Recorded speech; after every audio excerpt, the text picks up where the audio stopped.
The corpse of a beloved grandfather is discovered in a pile of debris. It was apparent the body had been there several days. Multiple stab wounds indicate a level of rage. His whole checking account was emptied. To catch a killer, detectives must follow a convoluted trail of clues. We are faced with the ultimate mystery. And just when the case seems to be going cold, investigators make a game-changing discovery. We found this. He had a violent criminal history. You never know who you're dealing with.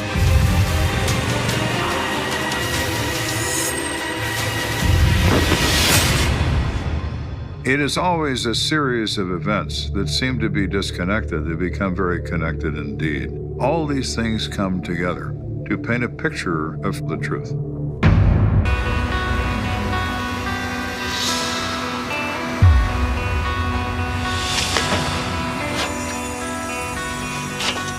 There's a guy named Lewis Wright who's in kind of a large field area where people use it to dump a lot of trash and appliances and things like this. And Mr. Wright likes to stop there to see if there's anything he can find that maybe he can resell, pick up a couple extra bucks.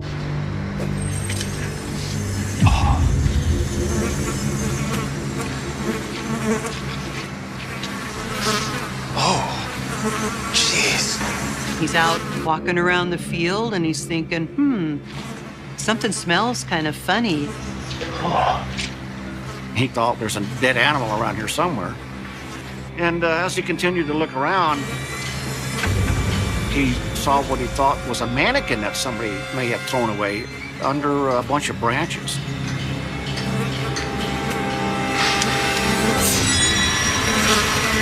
Oh, God! He knew right away that this is no mannequin. This is a dead body.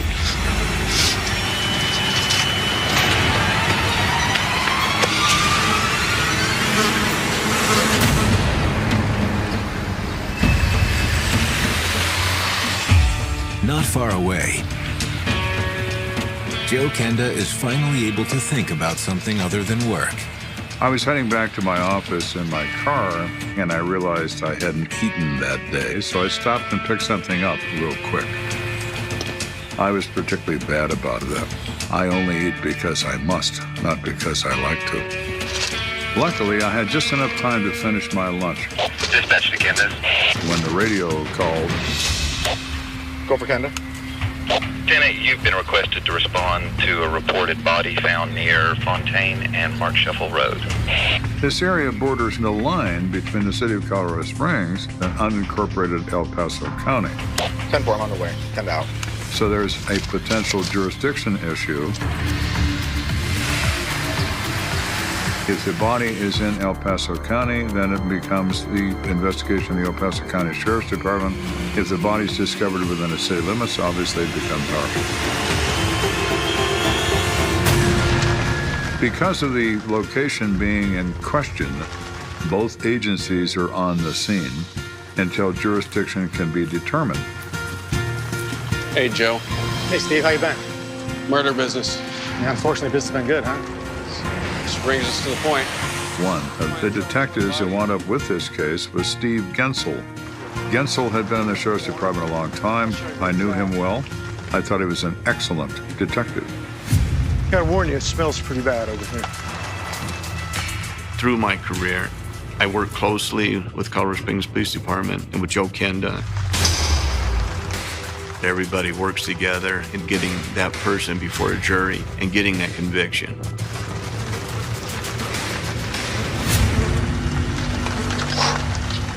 That is bad. When a human body is left outdoors in intense sunlight and intense heat, the decomposition becomes very, very quick, and you have the odor of death coming from this body. Hey, sir, the person who found the body said that it was partially covered in these branches. He removed some of them before he realized it was a human.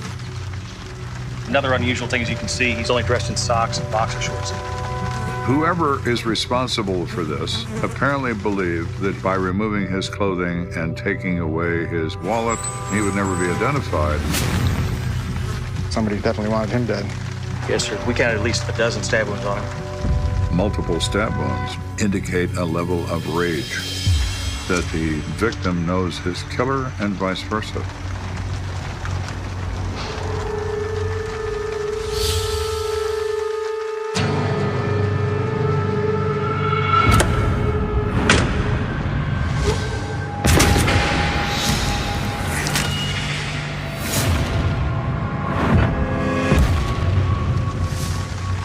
The crime scene is indicative of this being a dump site. The attack took place at another location that is currently unknown, and then the body is dumped. Any witnesses? No, sir, none yet. We're still scouring the area trying to find somebody. It's the ultimate mystery. Where did this crime occur? And most importantly, who is the victim? Based on the location of this body, it falls within our jurisdiction.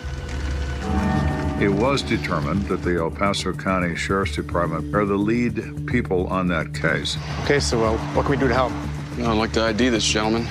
Can you check your missing persons reports and see if you get a match? Absolutely. Touch base with you later. Thanks, Jim. When you discover just the body, there's multiple facets within the investigation that need to be addressed immediately. One, identification of who the person is, and two, where the murder occurred at. The most obvious choice is a missing persons report. This person isn't where they're supposed to be. Does somebody know that, and did they report it to the police? While Kenda heads back to the station to scour missing persons reports, sheriff's deputies catch wind of a new lead. Detective, there's a individual over here by the name of Scott Allen. I asked him information about the case. He'd like to speak with you. All right. Mr. Allen, this is the detective I was telling you about. I understand you got something for me? I was heading home from work the other night, and I saw a red truck with its headlights beaming into the darkness. The only witness to this event was a construction worker named Scott Allen, who tells the detectives that he saw a red truck with the headlights on, parked on the side of the road in the exact spot where these officers are. Did you get a license plate or anything? No, sorry, I didn't. Look, maybe it was nothing, but since I saw you guys out here, I thought I should mention it. I appreciate your time. Thank you. Mr. Allen didn't have very much information. We need a lot more than that. But they made a note about a red truck seen in the area, which at the moment is insignificant, but may become significant later in the investigation. The El Paso Sheriff's Department is asking for the public's help this evening. A local man scouring the area for spare parts found more than he bargained for when he ran into human remains this morning. Back in the day, the only way to get news out to the public was to have it be broadcast on a newscast. Law enforcement is asking that any information be reported to police tip lines and non-emergency numbers. Back at CSPD headquarters, Kenda and his team pour through a stack of recent missing persons reports. So how's it going? He said we finished up this first set of reports and we can't find anything. There's no matches yet. All right, let's keep looking though. Yes, sir. Thank you. This occurred in 1989. You don't snap your fingers and consult your massive computer files on your portable devices. You start paging through missing persons reports, which are kept in a file. Genzel. Yeah, Steve, it's Kenda. Yeah, I'm just not seeing anything in here that matches up with your guy. All right. I'm headed to the morgue in the morning. I'll keep you posted. I appreciate it. Thanks. Bye.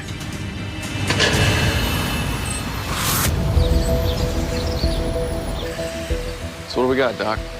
Well, I've counted 13 stab wounds. The body's in early stages of decomposition, so I would estimate that he's been deceased roughly 72 hours. Knowing an approximated time or day that the person was killed, that offers investigators a timeline to find where this person was last alive. We located one more thing that you might find helpful. A set of dentures.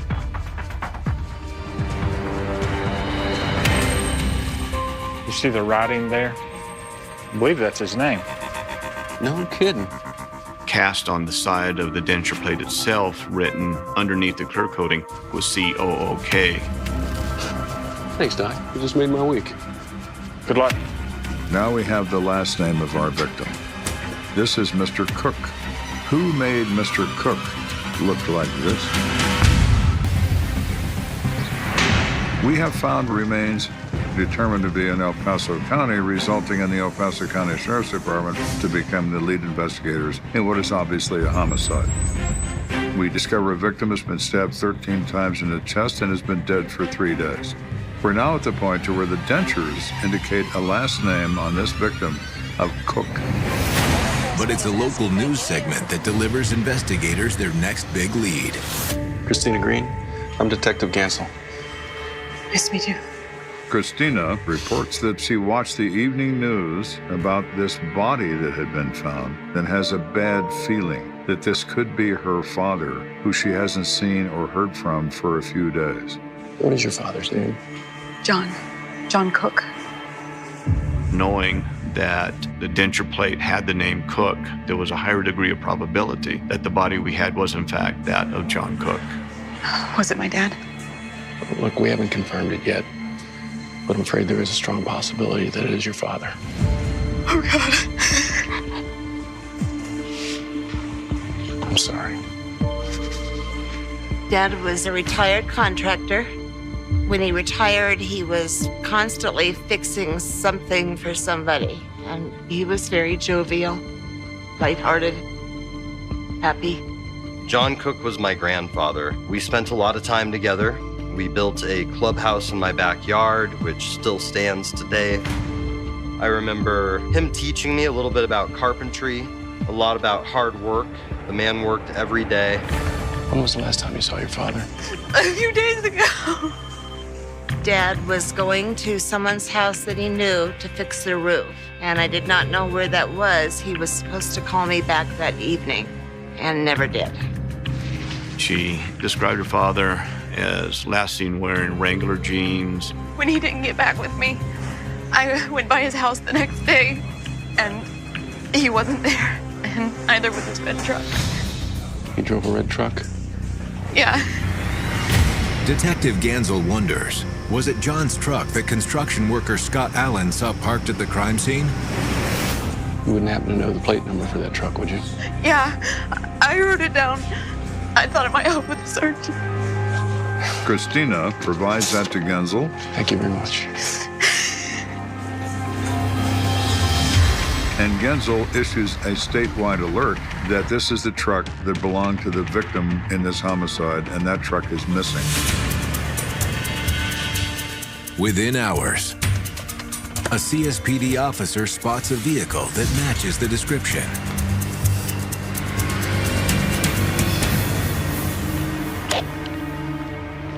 By the afternoon, a patrol officer on routine patrol finds a red truck with the correct plate.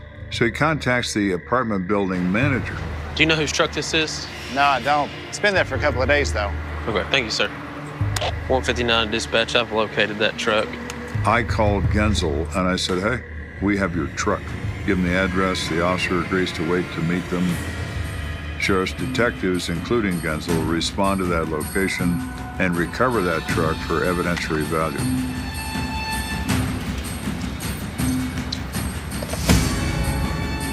The cab of the truck is littered with debris. Detective Gansel. But one small piece of paper stands out.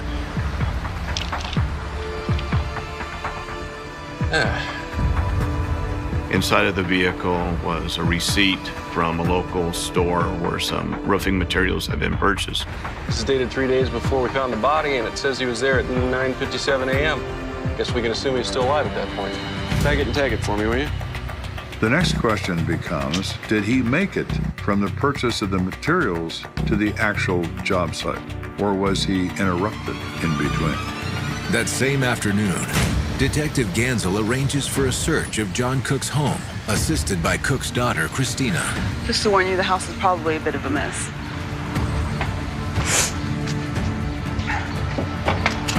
The Sheriff's Department wants to see if evidence can be obtained from the house that may lead them to the identification of a suspect. If you don't mind, I'd like the officers to go in first, just make sure everything's clear.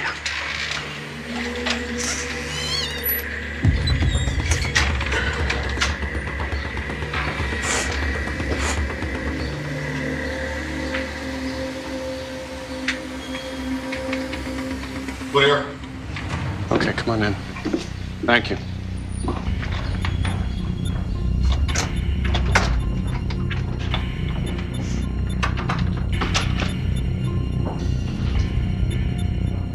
In John Cook's house, you could tell that he lived alone, kind of a bachelor type place. There was still a piece of cake on his table, indicating that he didn't plan on being gone too long. Sure nobody's been here? He's messy, but pretty organized with the paperwork. This is his records book. He keeps all his clients' information in here.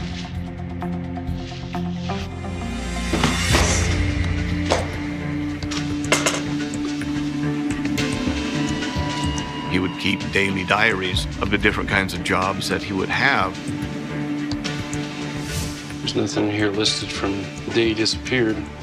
I'm looking for his checkbook. It's not there? No. He always keeps it right here.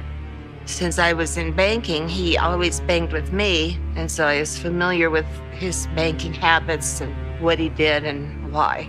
Okay, we're gonna need to check those accounts. I'd like you to go to the bank with Deputy O'Hara here and make sure that there's no unusual activity.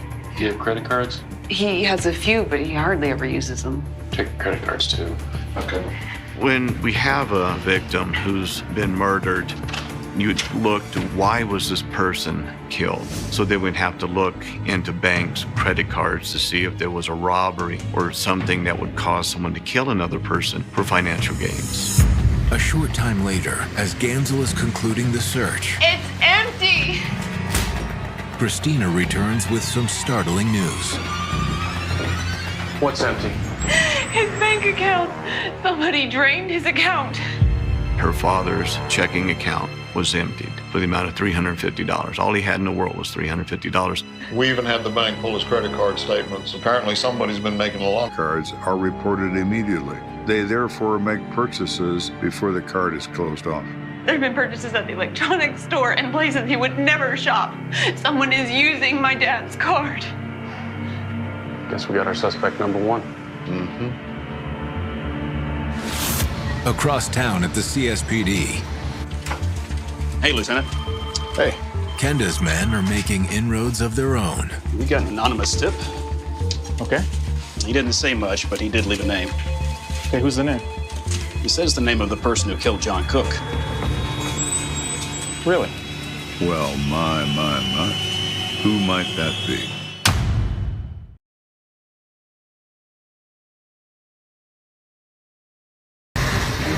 We're assisting the El Paso County Sheriff's Department in the investigation of the murder of John Cook when our intelligence division receives an anonymous tip saying that they know the name of the suspect in this case.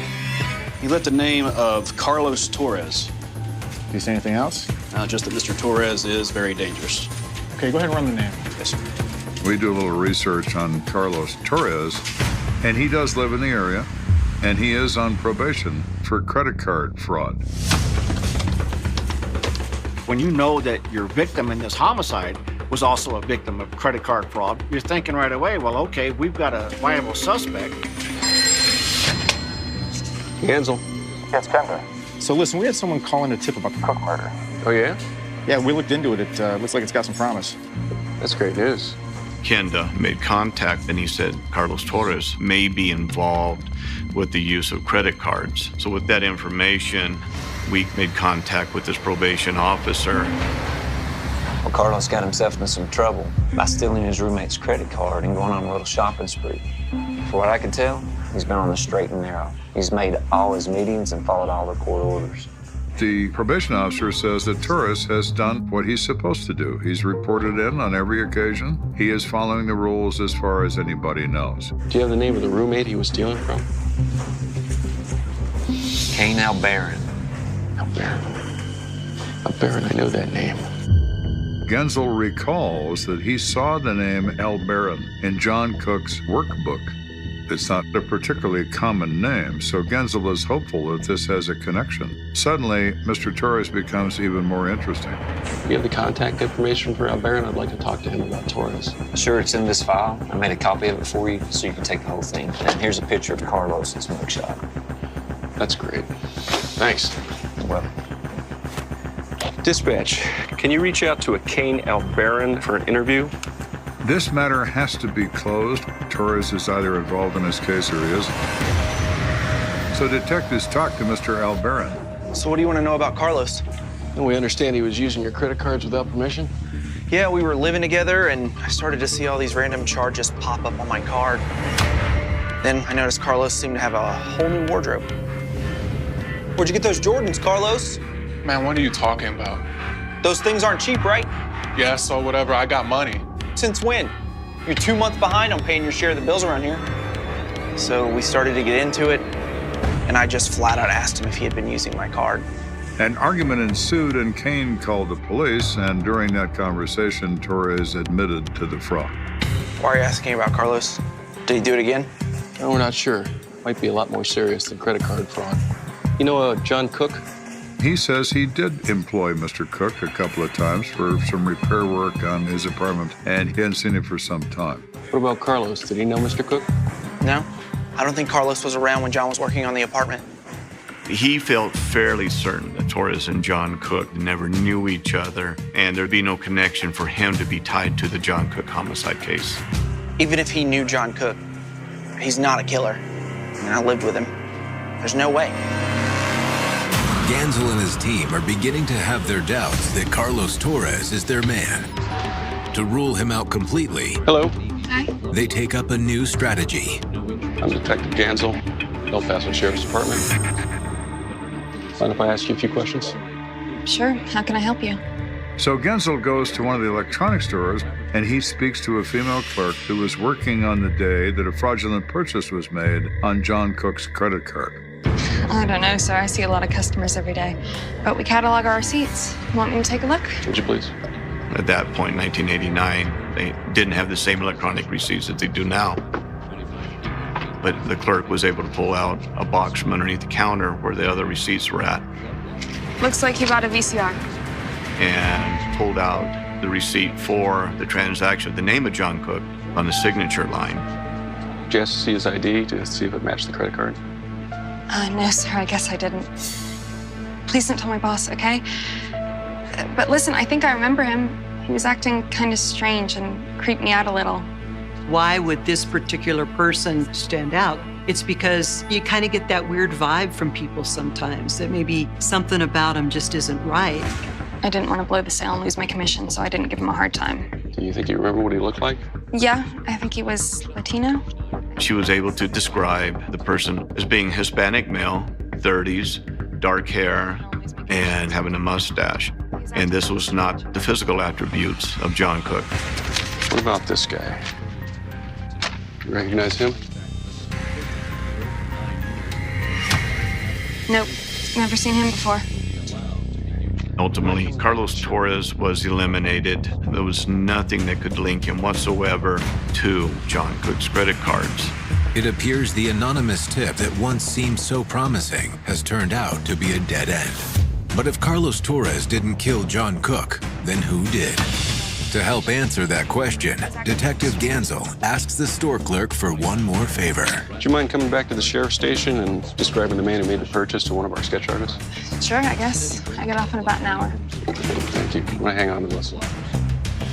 It is always useful to make a composite sketch of someone in the event that someone can identify that composite drawing as a particular individual.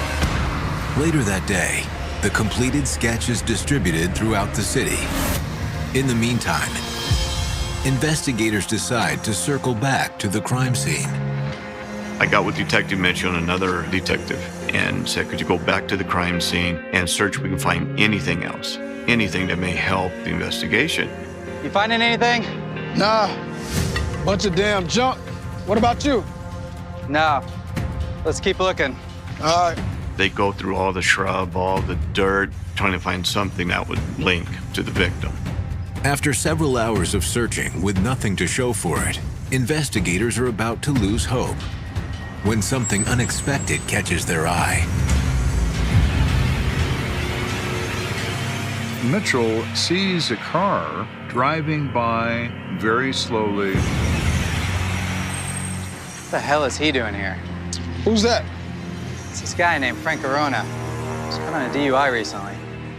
He knew that Frank had just been arrested and lost his driver's license and shouldn't be driving, and that he lived way on the other side of town, so it raises suspicions with him. Come on, let's get out of here. I want to check something out. All right. He left the scene not finding anything, but I always had it in the back of his mind that, what was Frank Arona doing out there at that scene, driving by there? Later that day, Kenda is checking up on his other cases. Lieutenant, I ran multiple searches and nothing's come up yet on those monitors. All right, let's try a few different spellings before moving on. Okay. Excuse me. We get a call from CSPD Pond Detail that they have something really good on that SO case involving Mr. Cook. Great. What's going on? The police department has a division that works with local pawn shops. It's a way to discover things that have been pawned by criminals. Lieutenant Kenda, I've got Detective Mitchell from El Paso Sheriff's Department down here. You're not going to believe this. Well, try me. I might believe it. We're assisting the El Paso County Sheriff's Department in their investigation of the John Cook homicide, and our pawn shop detail has come across something of great interest in regard to their case. Hey, gentlemen. So what have you got so far? Detective Mitchell here had a hunch. He checked the pawn division's records. Looks like it paid off. Really? Yeah, your pawn detail says that somebody pawned a VCR that was purchased using one of John Cook's credit cards. The receipt from the pawn shop shows that the VCR serial number on the pawn ticket is identical to the serial number of the device purchased that same day using John Cook's stolen credit card. Was there any name on the pawn receipt? Any contact info for who pawned it for cash? Yeah, this guy Frank Arona. I just happened to see him out at our crime scene yesterday doing a slow drive-by. Thought it was strange, so we checked the records for his name. Happened to get lucky.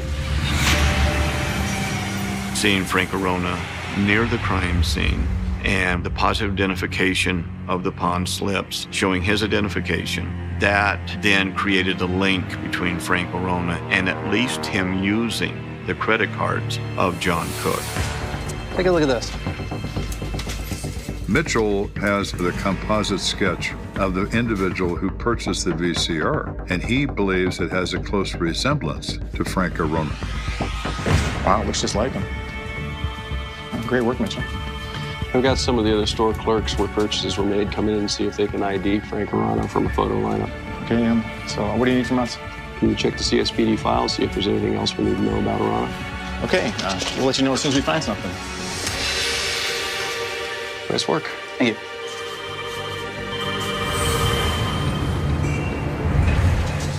A few hours later, Kenda learns about Frank Arona's long history on the wrong side of the law.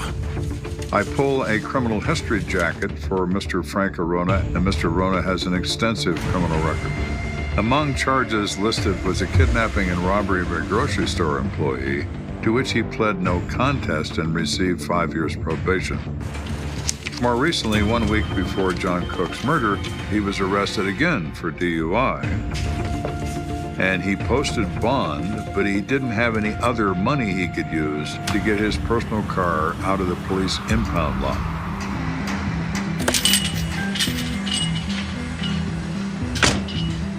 Can I help you? Yeah, I'm looking for a vehicle that was impounded within the last week or so. It's registered to a Frank Arona. Let me see what I can do.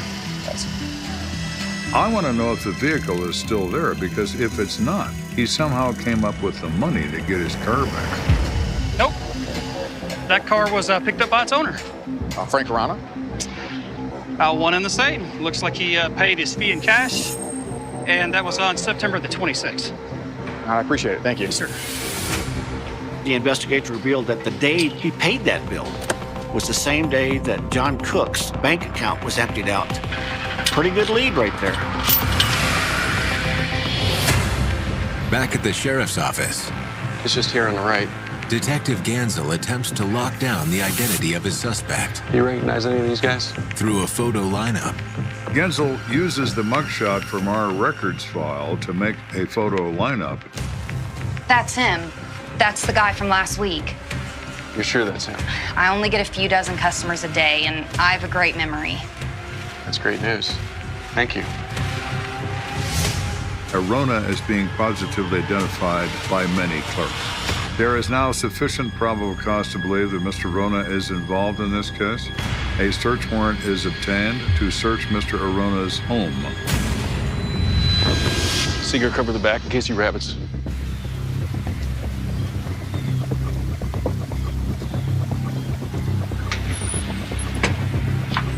You ready? Hit it. Frank Arona, open the door. Sheriff's Department, come out with your hands up. Hit it again. Frank Arona, open the door. You guys are a little overly dramatic, aren't you? Step aside. We have a warrant to search your premises. Let me see that. Fine. We went inside the residence to conduct the search, and various other investigators went to speak with the neighbors about anything they may know about Frank Arona.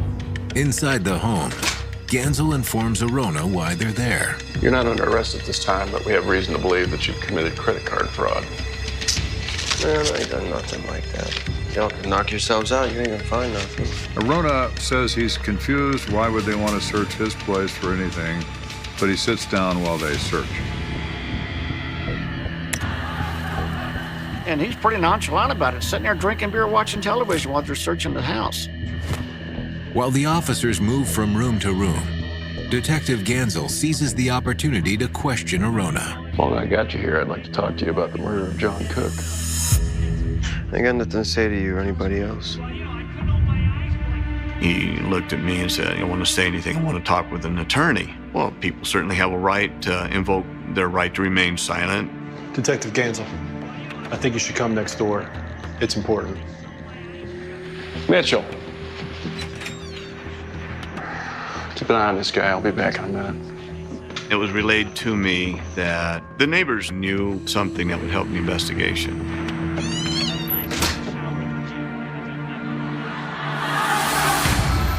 I understand you folks have something to tell me? Yes, it's about our neighbor Frank. We heard about John Cook's death in the news. That's fine. I'll tell him. We saw Frank and John Cook together the day John was murdered. Well, that certainly is interesting. What else did you see, dear?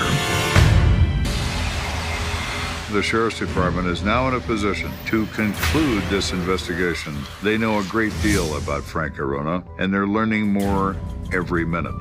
And now we have neighbors who provide the tip that pushed this case over the edge. We saw John with Frank the day he was murdered. Wait, you two knew John Cook? Yes. Through Frank Arona's mother, Rosemary. They tell Gansel Rosemary Arona owned the house and was a very nice woman and lived there for many, many years. And when she died, Frank Arona moved in, and there's been nothing but trouble ever since. Tell me about the trouble. He was just not a nice person. Yeah, he would fly off the handle for no reason. What about John Cook? You say you knew him through Frank's mother? He would come over to Rosemary's house and do some work for her when she was still alive. And then we saw John's truck in Frank's driveway. They assumed he was there to do repairs on the house, as he had done in the past. Then they saw something very unusual. John Cook got in the passenger side, Why would John let Frank drive his truck? and Frank Arona got into the driver's side of the truck, and they left the area. Are you sure about that? Yes. Gloria and I kept records. He was such a loose cannon, I knew this would come in handy someday. The neighbors did keep a diary of dates, times, vehicles, which was an immense asset for law enforcement. Is there anything else you want to tell me? Oh, a few days after this, Frank was burning his furnace for some god-awful reason. They said whatever he was burning had a terrible, terrible odor, and they both wondered what it could be that he had in that stove. You mind if I hang on to this? Go ahead. Thank you very much. You've been very helpful. Thank you. Back inside Frank Arona's house, the search is wrapping up. As investigators were going through the home, they positively identified items that were purchased on John Cook's credit card, various electrical components, a leather coat, shoes. Find anything? Yeah. Here, take a look at these.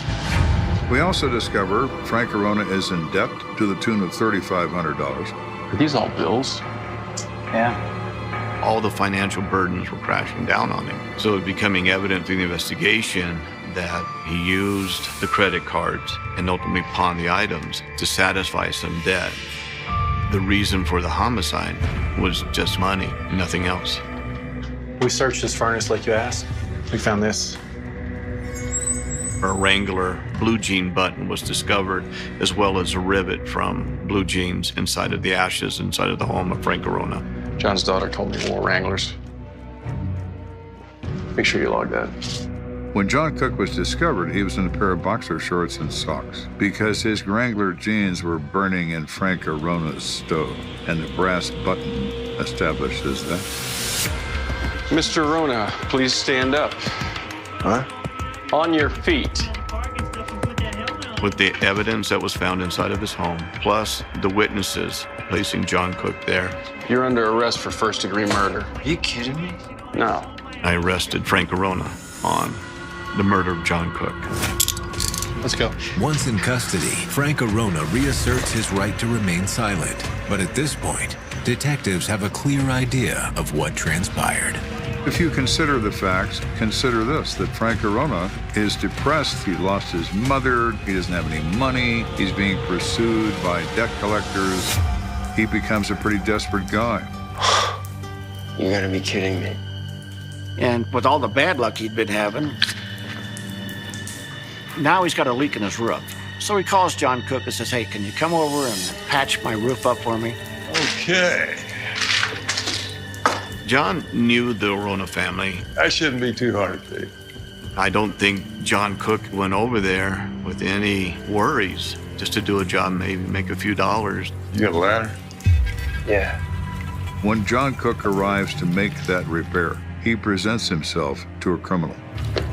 And for whatever reason, Frank thought that John had a lot of money and could help him get out of debt. John Cook was 72 years old, and John was a frail man, so he did mark him as an easy target. And I think they should hold that leak for a few days. You're gonna have to get a roofer up there soon. Like I told your mother, sooner or later that roof is gonna go. What's this? What's it look like? I need money. Is this a robbery? Look, I don't want any trouble.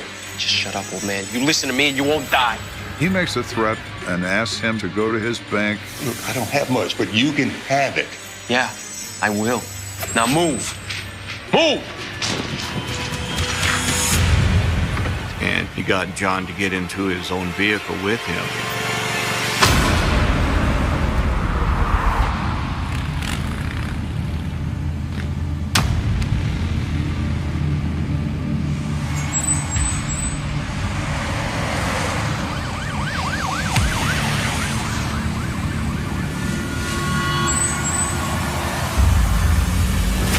And then from there, Frank drove to 2 different banks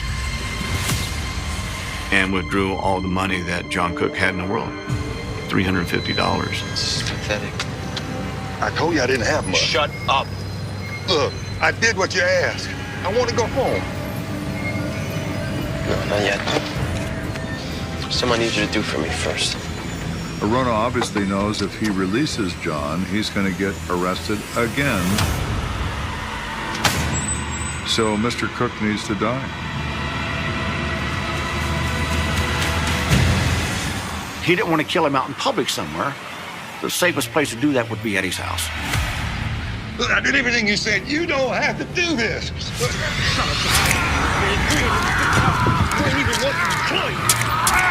When you look at the viciousness of the attack, stabbed 13 times, that's overkill.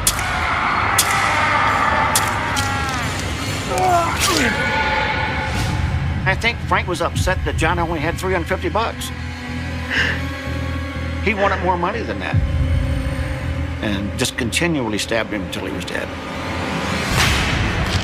He disrobes the victim after he kills him, burns the evidence in his wood-burning stove, including the victim's clothing, and he disposes of Mr. Cook as if he is yesterday's trash.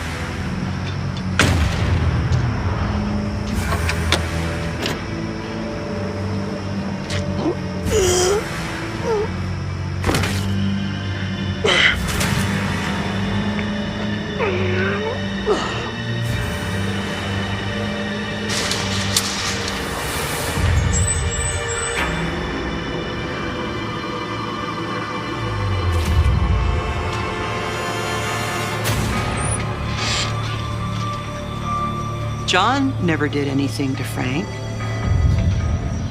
What an awful way for somebody to leave you. And for what? For really nothing.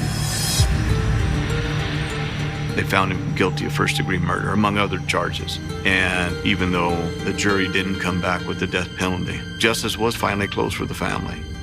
They did have closure. Nice work. A day has never gone by that I don't think of him or what happened. So it's been really, really hard. I would like everyone to know how much. The last thing anyone expected from a quiet Florida neighborhood was a midnight phone call that would crawl out of the dark and tear apart a family's favorite legend.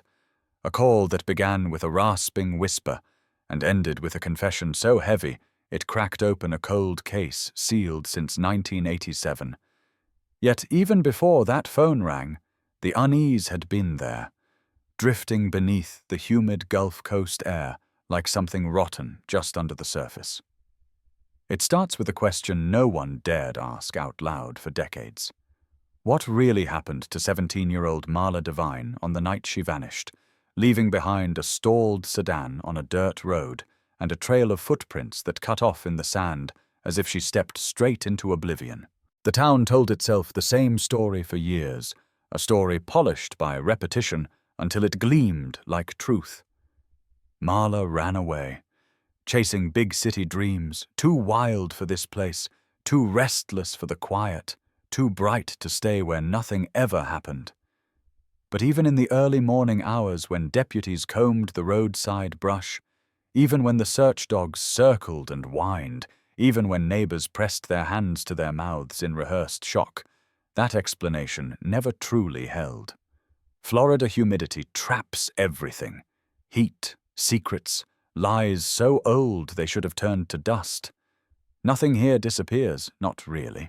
A single photograph survives from the night of her disappearance, a grainy snapshot taken by a deputy's camera, the flash freezing the eerie calm around her abandoned car. A purse still on the passenger seat, a cassette tape halfway slipped from the deck. Headlights pointing into the darkness like a warning that no one listened to. The community held its breath, expecting a ransom call, a hostage note, something dramatic and solvable. But nothing came except rumors, the slow kind that seep into conversation at church potlucks and linger behind lingering glances at the grocery store. Some said she'd been seen hitchhiking toward the interstate. Others claimed she'd boarded a fishing boat at dawn. A few insisted she'd been caught up in something darker, though no one dared say what. Her family clung to the runaway theory like a life raft, especially her father, who spun it into a comforting myth. Marla, the free spirit, too fierce for this tiny place, sending postcards from beaches somewhere far away. Except no postcard ever arrived, no phone call, no message on holidays. Just silence, thick and permanent. Police ran through every motion they could in 1987, questioned boyfriends, checked nearby swamps, drained retention ponds, mapped tire tracks that led nowhere. Deputies trudged through waist-high marsh grass, sweating under the June sun, slapping mosquitoes, pretending not to notice how quickly hope was thinning. Volunteers scoured empty fields at dusk, their flashlights swinging like small, desperate lighthouses. But after 3 weeks, the official search scaled back, leaving only a detective with a stubborn streak and a father with a story he refused to let go of. Over time, the investigation shrank into a single shelf in the county archives, a fading file labeled in red ink. Devine, Marla, missing person, cold case, unsolved, forgotten except for those who couldn't let the past die. Years rolled by. Storms came and went. The dirt road where her car was found slowly changed with development until only a few old-timers remembered how lonely it used to feel. Homes sprouted like mushrooms after rain. Children grew up, left, returned with their own families. The missing girl became a whispered, cautionary tale parents told their daughters. Don't walk alone at night. Don't trust strangers. Don't forget what happened to that poor Devine girl. And yet, the people closest to her held their breath every time a news anchor described remains found in some distant county. They braced during every hurricane cleanup in case something surfaced from the muck. They learned the art of pretending they weren't waiting for closure they knew would never come. Marla's family built a life around the emptiness. Her mother kept her bedroom untouched for decades, curtains drawn, dust settling like a second layer of grief. Her father grew quieter, leaning deeper into the story of the runaway daughter who lived free somewhere far away. It was easier than confronting the alternative, easier than asking why the grass around the old dirt road kept dying every summer, as if something beneath it refused to rest. Easier than addressing the anonymous letters that arrived once a year, unsigned, containing nothing but 2 typed words. Ask him. Her father insisted they were pranks. The sheriff said the same, but her mother hid them in a shoebox under the bed, the paper yellowing, the glue on the envelope flaking like dried tears. The case resurfaced briefly in the late 90s when a new detective took interest, flipping through the dusty file with the fresh eyes of someone who believed every mystery had an answer buried somewhere. He tracked down Marla's old classmates, re-interviewed men who once claimed they barely knew her, and walked the old crime scene even though half of it had been swallowed by suburban development. But every promising lead collapsed. One witness recanted, another died. A third suddenly remembered being somewhere else entirely. The detective eventually transferred to another department, leaving behind a note in the file, just a single sentence. Someone knows. No one ever figured out who he meant. For nearly 4 decades, the case sat untouched, aging like a bruise beneath the collective memory of the town. Until the night the phone rang, until the voice on the line, hoarse, weak, dragged across the gravel of a dying breath, asked for the sheriff's office. The dispatcher almost hung up, thinking it was another prank call, another drunk at closing time, until the man whispered a name no one had spoken aloud in years. Marla. The silence that followed was heavy, trembling, as if the caller was gathering courage he should have mustered decades ago. Then he said 3 words that ripped through the static and cut straight into the dispatcher's spine. I took her. The confession came in broken pieces, delivered between pained inhales, the kind that sound like someone fading in real time. The man refused to give his name, only saying he was calling because he didn't want to die with the truth still rotting inside him. I knew her, he whispered. She trusted me. He described the dirt road, the stalled engine, the way the crickets screamed in the summer heat. He spoke of a confrontation, an argument that spiraled, a moment of panic that ended with Marla falling silent on the ground. He claimed he never meant to hurt her, that he tried to save her, that he made a mistake he spent 38 years trying to outrun. But the details he gave, tiny, specific, long-buried details, never released to the public, hit the sheriff's department like a lightning strike. The position of her purse, the song playing on the cassette tape, the faint scratch on the passenger door. No prank caller could have known those things. The dispatcher signaled investigators immediately, trying to trace the call. But the connection was weak, distorted by the storm raging outside, thunder rolling across the county like an omen. The man tried to say more, something about a promise, something about guilt. But halfway through a sentence the line went dead. Not clicked, not disconnected, just cut off, swallowed by a cold electronic emptiness. Deputies scrambled to trace the origin, following digital breadcrumbs to a small hospice facility on the outskirts of town. By the time they arrived, the patient in room 14 was gone, his body still warm, his hand still curled around the receiver of a landline phone sitting on a bedside table. No ID, no visitors, no next of kin. Just a clipboard with a false name and a nurse who said he'd checked in 3 nights earlier, already looking like he had 1 foot in the grave. When investigators sifted through his belongings, they found almost nothing. No wallet, no photographs, no clothing except what he wore. But tucked inside the breast pocket of his hospital gown was a crumpled piece of paper bearing a single handwritten address. The house belonged to the Devine family, Marla's family, the same house where her father, now old and frail, still lived surrounded by memories he refused to surrender. Deputies knocked on his door long past midnight. They found him sitting at the kitchen table, staring at a cold cup of coffee, as if he had been expecting them for years. When they asked if he knew the man in room 14, he closed his eyes for a long time, his lips trembling.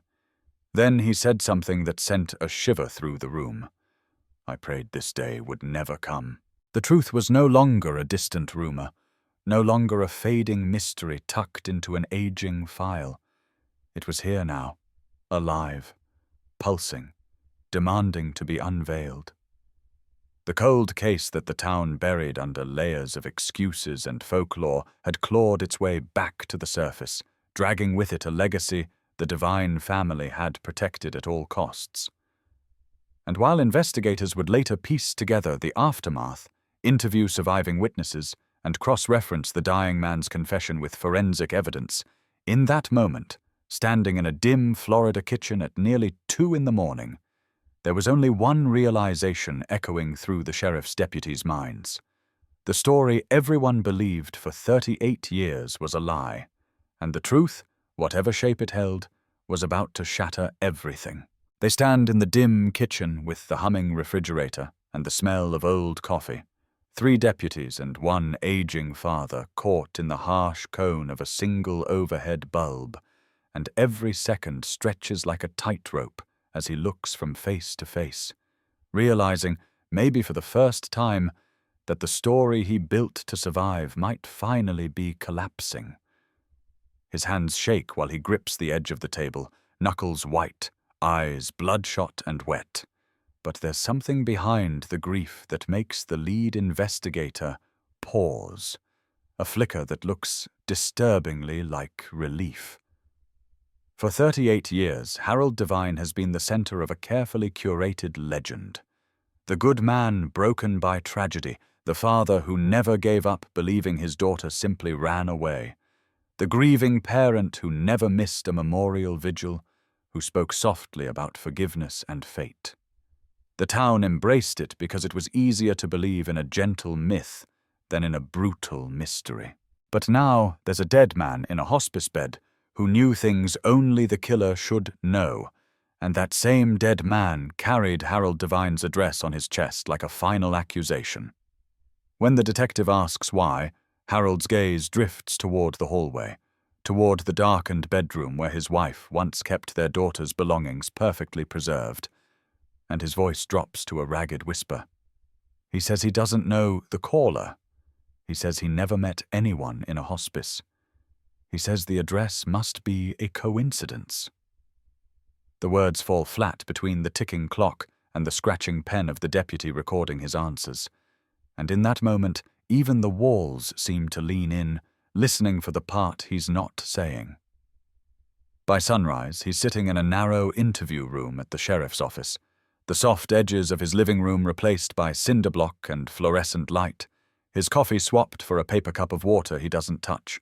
The camera's red recording light glows like a watchful eye, and the detective across from him slides the old case file onto the table with a dull thud. They go back to 1987, step by step, forcing Harold to walk again through the worst night of his life. Except this time, they aren't just listening. They're comparing every word to transcripts from decades ago, hunting for fractures. He repeats the story he's told 1,000 times. Marla came home late from a friend's house. There was a small argument about her future, her attitude, the crowd she'd been running with. She stormed out, keys clenched in her fist, and he never saw her again. In the original statement, he said he watched her drive off down the street until her taillights vanished. Now he hesitates, stumbling over the same line, adding tiny details that don't match. That she might have slammed the door twice, that she might have said something he admits he can't exactly remember. The detective points out the discrepancies gently at first, then with sharper precision, and Harold's facade begins to fray. But every time they push closer to the moment she left, his defenses snap back up. He clings to the runaway narrative as if abandoning it would mean admitting complicity in something infinitely darker. "She was always restless," he insists, voice cracking. "She wanted out. You can't pin that on me." The detective doesn't argue. She just taps the file, where the word unsolved glows almost accusatory in thick black ink. When they ask about the anonymous letters, the ones that appeared year after year with the same ominous instruction, "Ask him." Harold's expression stiffens. For the first time he looks genuinely surprised, then angry, not at the sender, but at the implication. He says he never saw any letters. He swears no one ever mentioned them to him. The deputies silently exchange a look that says otherwise, because they've been through the old property box, the one with the faded photographs and brittle news clippings, and tucked among them was a photocopy of one of those notes, yellowed and curling.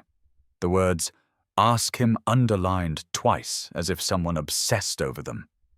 The him has been a ghost for nearly 4 decades, maybe a stranger on the highway, maybe an ex-boyfriend, maybe a nameless drifter. But tonight, in the wake of that deathbed confession, him suddenly feels closer, more specific. Maybe not a stranger at all. The detective pulls out a photocopy and lays it in front of Harold, watching how his eyes lock onto the letters, how his jaw tightens. He claims he's never seen it before, but his fingers don't move to touch it, as if he's afraid of what might seep into his skin if he does.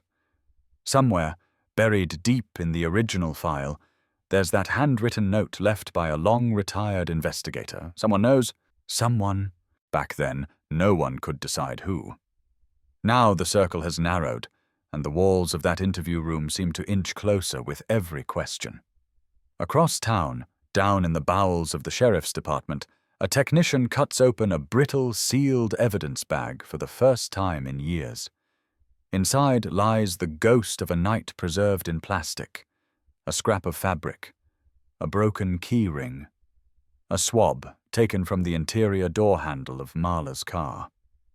In 1987, DNA was more concept than tool, a promise the science hadn't fully delivered on, so most of what they collected ended up in storage, labeled and forgotten.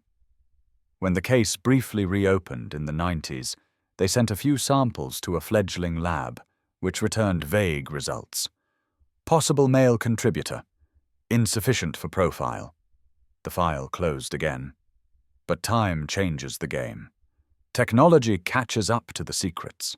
In the years since, cold case units across the country have used advanced DNA testing and genetic genealogy to drag answers out of decades-old evidence.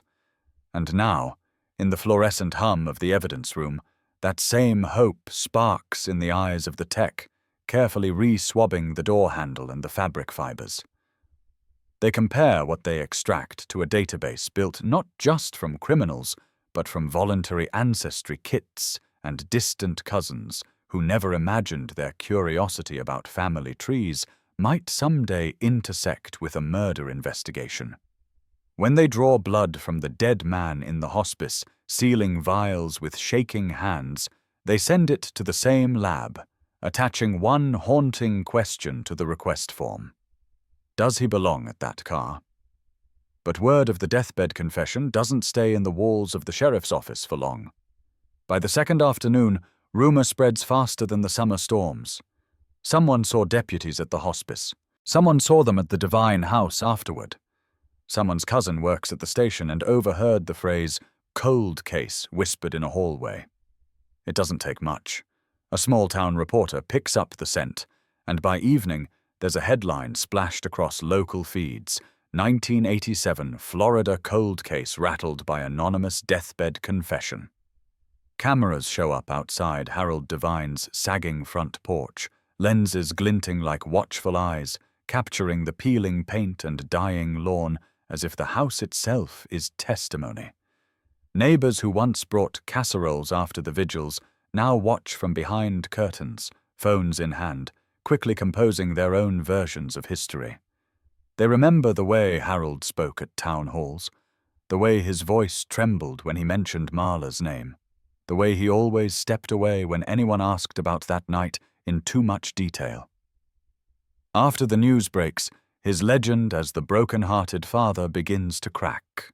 A new narrative seeps in, slick and poisonous. Maybe he knew more than he ever said. Maybe the letters meant him. Maybe the man in the hospice wasn't confessing alone. The sheriff's office doesn't confirm details, but silence only feeds speculation. Call-in shows buzz with callers who were teenagers in 1987, each claiming a piece of the puzzle. One remembers a whispered rumor about Marla dating an older man with money. Another remembers seeing her arguing with someone in a pickup truck 2 weeks before she went missing. Others recall Harold himself back then, stricter than most, quick-tempered, a church deacon who scowled when long-haired boys came around. The detective in charge knows better than to build a case out of gossip, but she also knows that buried beneath the exaggerations, there's always a fragment of something real. So while forensics work quietly behind the scenes, she starts digging into the hospice patient's shadow life. She tracks down the nurse who handled intake, replays the security footage from the night he was dropped off. The grainy video shows a late-model sedan pulling under the awning, headlights washing out the license plate. An unseen driver helps a thin man out of the passenger seat, his face gaunt and pale, then steps back into the shadows, careful to avoid the camera's gaze. Only a sliver of a shoulder, a hint of build, and the vague outline of a baseball cap are visible. It's not enough to ID, but it's enough to know the patient didn't walk in alone. Someone brought him there to die. They enhance the footage frame by frame, hunting for something, anything, that can turn a shadow into a name. A partial plate, barely legible, points to a vehicle registered not to Harold Devine, but to a roofing company that went out of business years ago, one that used to operate out of a lot 2 blocks from the Devine home. When they dig into the old business records, a new name surfaces, a partner who disappeared from the paperwork in the late 80s, right after Marla vanished.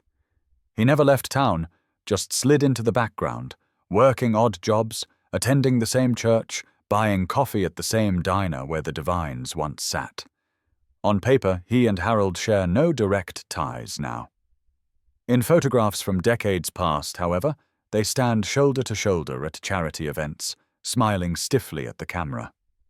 The detective pins those photos to a board next to a still from the hospice footage, lines of red string slowly stitching across the years. The picture that emerges isn't proof, but it's a pattern. And patterns are where cold cases start to thaw. In the interview room, tension coils tighter. Harold's attorney now sits beside him, objecting softly when questions veer toward accusations, but the detective keeps her tone calm, almost conversational. She asks about the roofing company, about the partner he hasn't publicly spoken to in years, about the last time he saw the man who is now likely lying toe-tagged in the county morgue with a false name on his clipboard. Harold fumbles, insists it was all ancient history, insists business disputes don't make killers. His lawyer cuts in, suggesting fatigue, requesting a break. But Harold keeps talking, words spilling faster, as if the dam he built inside himself decades ago is showing hairline cracks. He mentions debts that never got properly settled. He mentions a falling out over missing money. He mentions an argument in the summer of '87 that got out of hand. The room goes still. The detective doesn't pounce. She simply lets the silence stretch, lets the weight of the year hang between them like a noose. There it is, the first real link between the man in the hospice and the night Marla vanished. A link Harold has kept buried for nearly 4 decades. Days crawl by while the lab runs its tests, while the town spins theories, while Harold sits in his aging house with the blinds closed and the phone off the hook. The cold case box moves from a forgotten shelf in the archive room to the center of the detective's squad bay. Its presence a physical reminder that this isn't just another file. It's the fracture line running through an entire community. Detectives pore over old witness statements again, rereading them in the new light of the deathbed confession. Phrases they skimmed over before suddenly glow with new significance. A teen neighbor who said she heard shouting that night, but couldn't tell who it was. A gas station clerk who noticed a truck parked near the dirt road around the time Marla vanished. A waitress who recalled Harold and his business partner arguing in a booth days earlier, voices low but faces tight. None of it was enough then. Maybe, stitched together now, it could be. When the call finally comes from the lab, it's nearly midnight again, as if this case only knows how to move under cover of darkness. The detective picks up, pen ready, heart pounding with a mix of dread and anticipation. The analyst on the other end doesn't bother with small talk. He goes straight to the point, reading out the results in the flat, clinical language of science. The degraded DNA from the car's interior and from fibers preserved on Marla's clothing is too damaged for a full profile, but advanced testing has managed to scrape together enough to compare it to the hospice patient. The result is not a perfect match, but it is a relationship. First degree. Not stranger, not random. The man who called to confess on his deathbed was not only connected to the crime scene, he was family to someone whose genetic echo still clings to the last place Marla Devine was seen alive. The detective writes down the words slowly, hand steady, mind racing ahead. Family. The neat, tragic legend of the devastated Devine household doesn't just crack in that moment, it explodes inward. Because in a case that everyone thought was about a missing girl and a faceless monster, the science quietly delivers a far more unsettling possibility. The real story may have always been about blood, about loyalty twisted into silence, about a secret that never left the Devine orbit at all. And if the anonymous caller spent his final breath trying to unload the truth, he took the most important piece of it into the grave, leaving behind just enough to reopen the wound, and nowhere near enough to heal it. The detective lowers the phone slowly, the words first-degree relation echoing in her skull like a struck bell, reverberating deeper with every passing second. Across the squad bay, half-asleep deputies sit upright, sensing the shift in the air, the way the room seems to tighten around a truth that has been hiding in plain sight for 38 years. The cold case board glows under the fluorescent lights. Photographs, maps, timelines. And in the center, Marla's smiling senior portrait watches over everything with a kind of innocent defiance, as if daring them to finally see what they missed. The detective steps closer, eyes moving from Harold Devine's aging face to the grainy hospice footage, to the faded snapshot of the roofing company picnic. In that still image, Harold stands shoulder to shoulder with his old business partner, smiles strained but passable, and behind them, half cut off by the camera frame, stands a third figure, the partner's younger brother, the man who, according to the hospice records, checked in under a false name 3 nights before his death, a man who, just hours earlier, confessed to taking Marla, a man whose DNA now whispers a deeper connection to the original crime scene.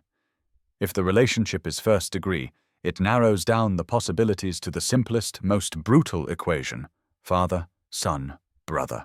The detective prints the lab report and studies it in the glow of the copier. The hospice patient, the confessing caller, is genetically tied to a male whose trace DNA was lifted from the edge of Marla's clothing, a place it should never have been unless the interaction was intimate, violent, or both. And that male is not Harold Devine. His DNA is already on file from when he volunteered to give a sample in the 90s, back when he was eager, too eager, to prove his innocence. That sample never produced a match then, and it doesn't connect now. But the first-degree link to the hospice patient suggests something even more disturbing. Someone close to Harold, someone in his family orbit, someone who might have been under that roof in 1987 left a genetic echo on a dead girl's body. The detective flips to a blank page in her notebook and writes the one question that tears a hole straight through the mythology of the Divine family. Who was Harold protecting? Outside the sheriff's office, dawn is beginning to smudge the horizon, but inside the small interview room, where Harold Devine now sits again, the night feels endless. He looks smaller than before, older, as if the weight of the past finally began crushing the air from his lungs. His attorney arrives late, rumpled, irritated, unaware that the ground beneath them has shifted. The detective enters quietly, placing the lab report in a neat stack on the table. She doesn't speak at first. She lets the silence settle like dust. Harold stares at the papers without touching them, his breath shallow, his knuckles trembling where they clutch the edge of his chair. He knows. Somehow, even without the words spoken, he knows. When the detective finally speaks, her voice is soft, stripped of accusation. She simply says the name of Harold's eldest son, Mark Devine, the one who left for the army in 1988 and never came back except for one hurried visit before shipping out again. A quiet boy, a troubled boy, a boy whose disciplinary records the army buried under bureaucracy, but who once spent a night in juvenile detention for assaulting a classmate behind the high school bleachers. A boy who was on the football team, strong enough to pin someone down. A boy who had a truck matching the description the gas station clerk mentioned decades ago. A boy who was 21 when Marla disappeared.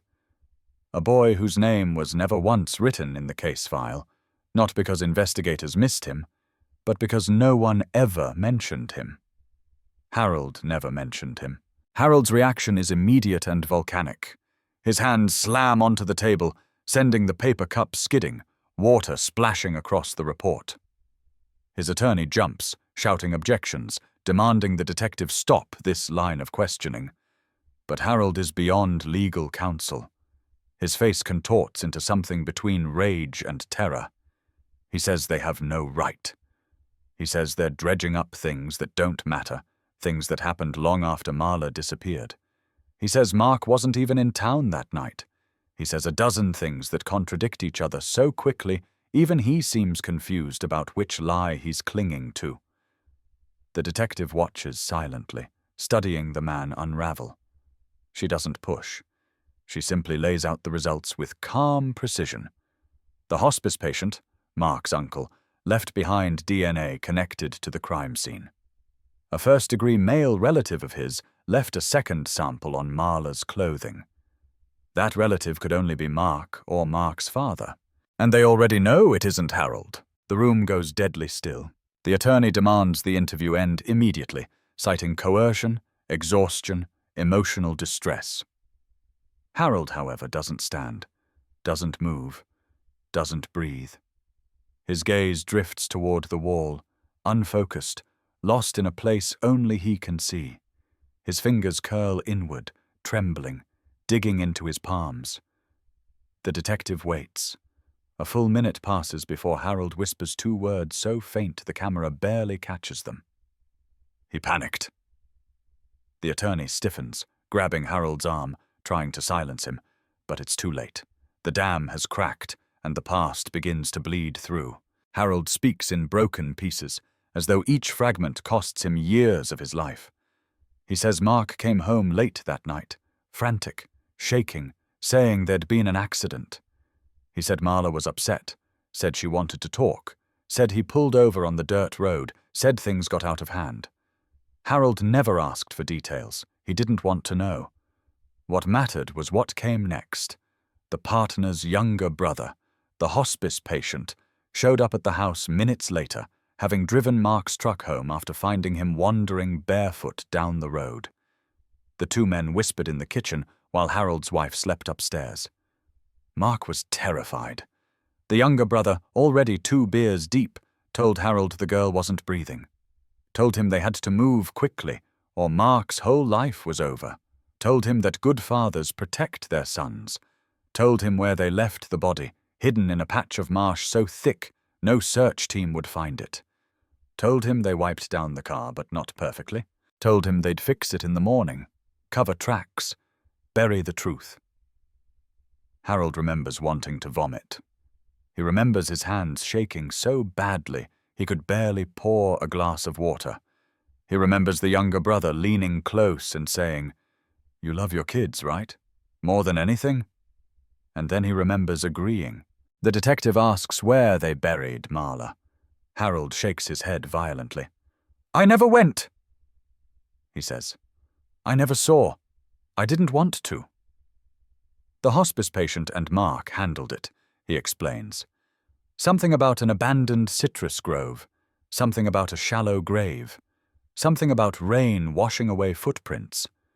Harold stayed home, scrubbing the kitchen floor even though nothing had spilled, needing his hands to be doing anything except pointing toward the truth. By the time he worked up the courage to go to the grove the next day, a thunderstorm had rolled in, drowning the landscape in sheets of rain. Mark told him it was taken care of. Harold believed him, or forced himself to. The disappearance became a family secret, sealed with silence and reinforced by fear.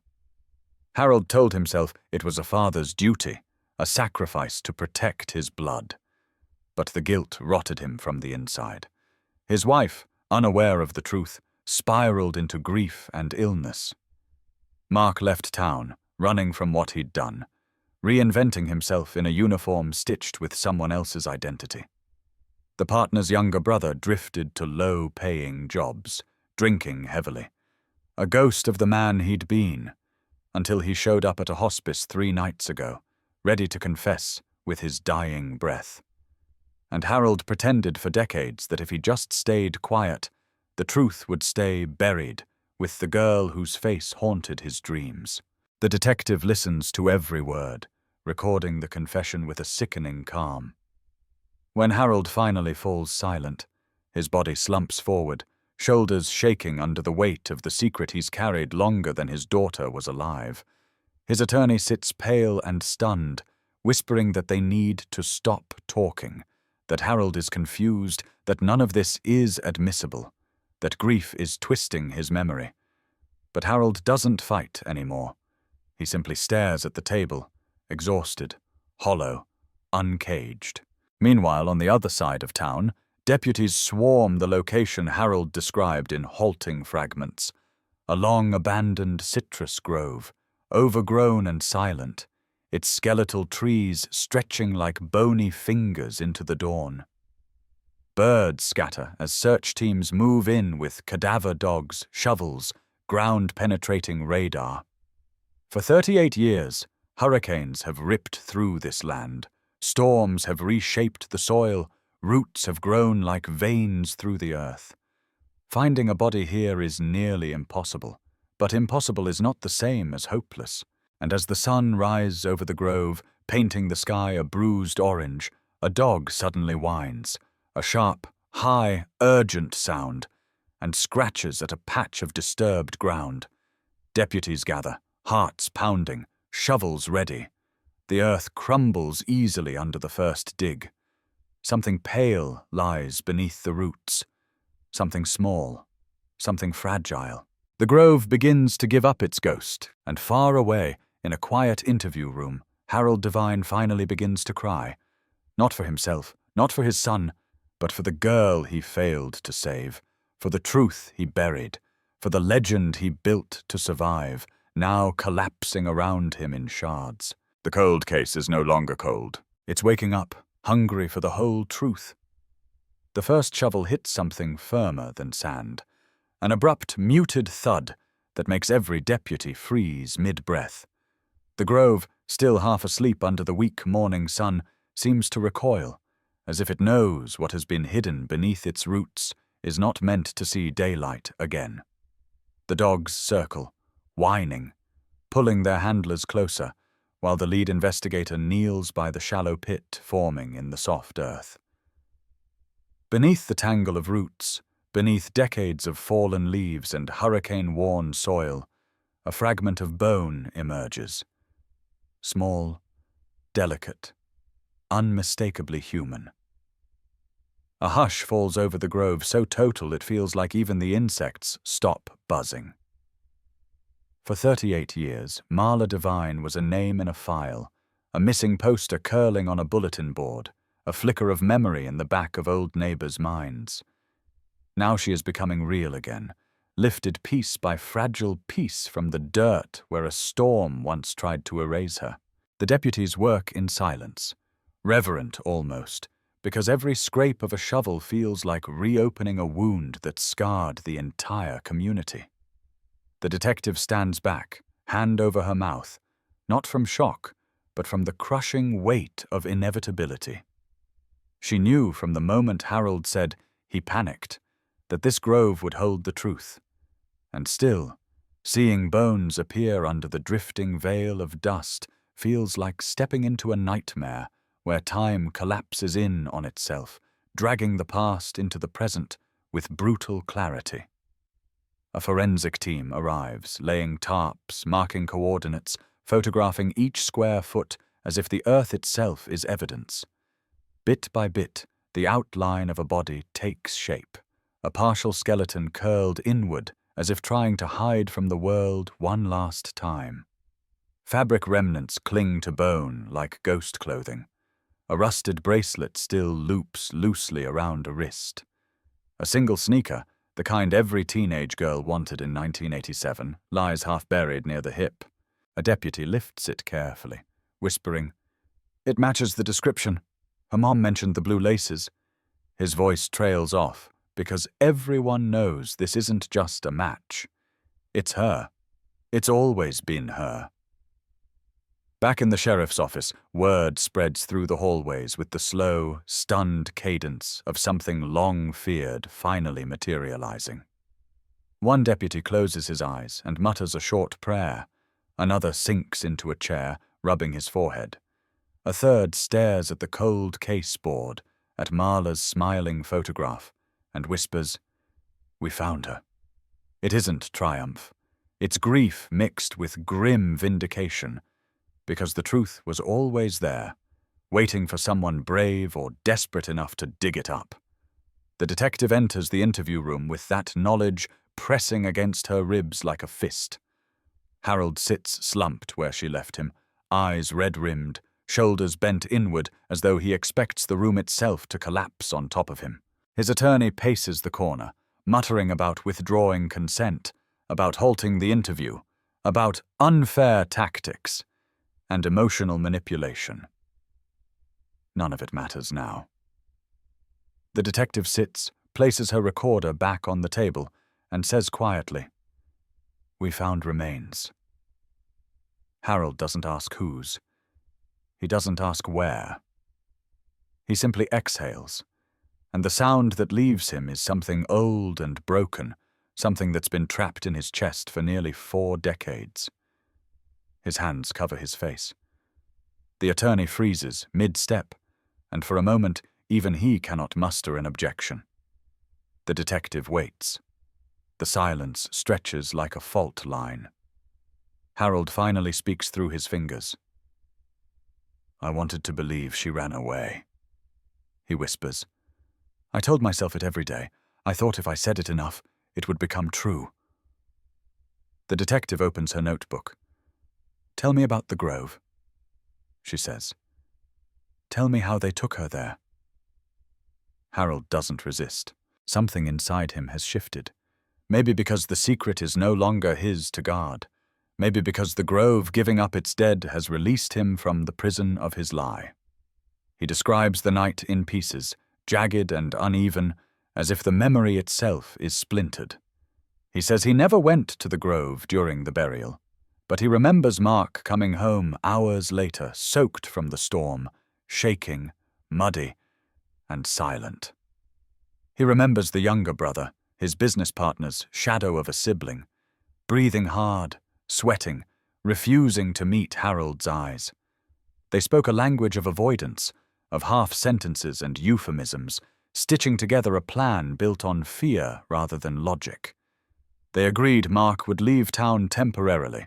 They agreed the car would be found, but staged to look like she left voluntarily. They agreed the grove was remote enough, the storm fierce enough, to hide every trace. And they agreed, most damning of all, that Harold would never ask questions again. The detective pushes. And your wife? Did she know? Harold's face contorts with something raw. No, he says, shaking. She thought Marla ran away. She believed so hard.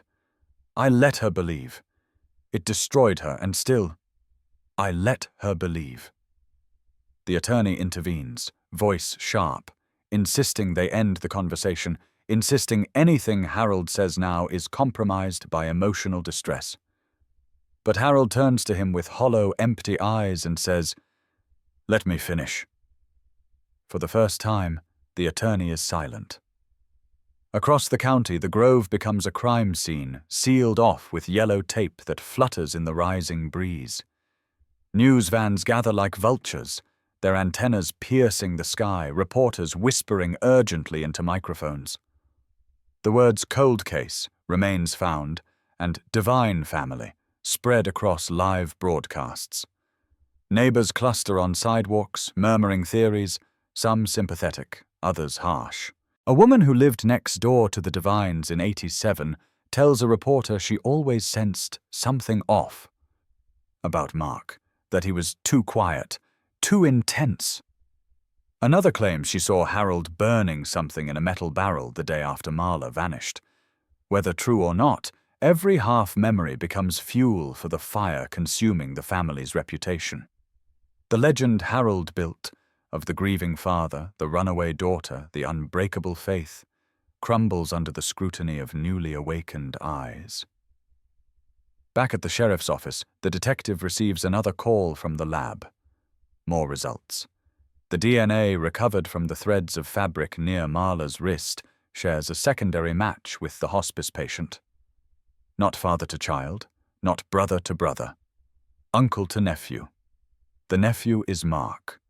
The science is as clear as the rising sun over the citrus grove. Mark Devine was with Marla that night. And the uncle who helped cover it up was the same man who used his last breath to confess. The detective returns to the interview room, her mind already racing through the next steps. An arrest warrant, a manhunt across state lines, reinvestigation of Mark's military records, tracking down his last known whereabouts. But when she sits down, Harold is staring at the wall, eyes unfocused, hands trembling. She doesn't need to tell him what the lab found. He already knows. She asks where Mark is now. The question hangs in the air like smoke. Harold swallows. He's overseas, he says. I think. But his hesitation betrays him. He knows more. They press gently, and the truth finally spills. Mark returned to the States 5 years ago. He lives under a different name, in a rural county 2 states away, running a small auto repair shop. He checks in with his parents occasionally, but never stays long. Harold admits he last saw him 6 months ago, exhausted, paranoid, drinking heavily, still haunted by the night that followed him across oceans. The detective stands slowly. We'll bring him in, she says. Alive. We'll do this right. Harold nods, though something in his expression suggests he doubts any outcome can be right after 38 years of wrong. As deputies begin assembling a team to track down Mark, the forensic crew at the Grove continues excavating, uncovering more fragments, bone by bone, memory by memory. They find evidence of a struggle, a fractured rib, a broken arm, trauma that speaks to violence rather than accident. A necklace tangled in roots, a ring missing its stone. Soil samples stained in a way that suggests blood once pooled there before the storm washed the surface clean. Every discovery sharpens the narrative, turning Harold's vague admissions into a clearer, colder reality. By late afternoon, The town feels suspended between past and present, between outrage and mourning. The Devine house is surrounded by reporters. Windows are shuttered. The porch light flickers like a warning. Harold is kept in protective custody, not under arrest, not yet, but shielded from a community that once pitied him, now burning with betrayal. At sunset, the detective returns to the grove one more time. She steps over fallen oranges long gone soft, walks past the taped perimeter, stops at the edge of the pit where Marla is being lifted piece by piece into evidence bags. The air smells of citrus, damp soil, and the faint metallic tang of something ancient returning to the surface. She closes her eyes, imagining the storm that night in 1987, rain hammering the ground, 2 young men digging frantically under flashes of lightning, burying a girl whose only mistake was trusting the wrong person. She pictures Marla's last moments, the fear, the confusion, the betrayal by someone familiar. The detective opens her eyes. "We'll finish this," she whispers, not to the deputies, but to the girl whose photograph has hung over the cold caseboard for decades.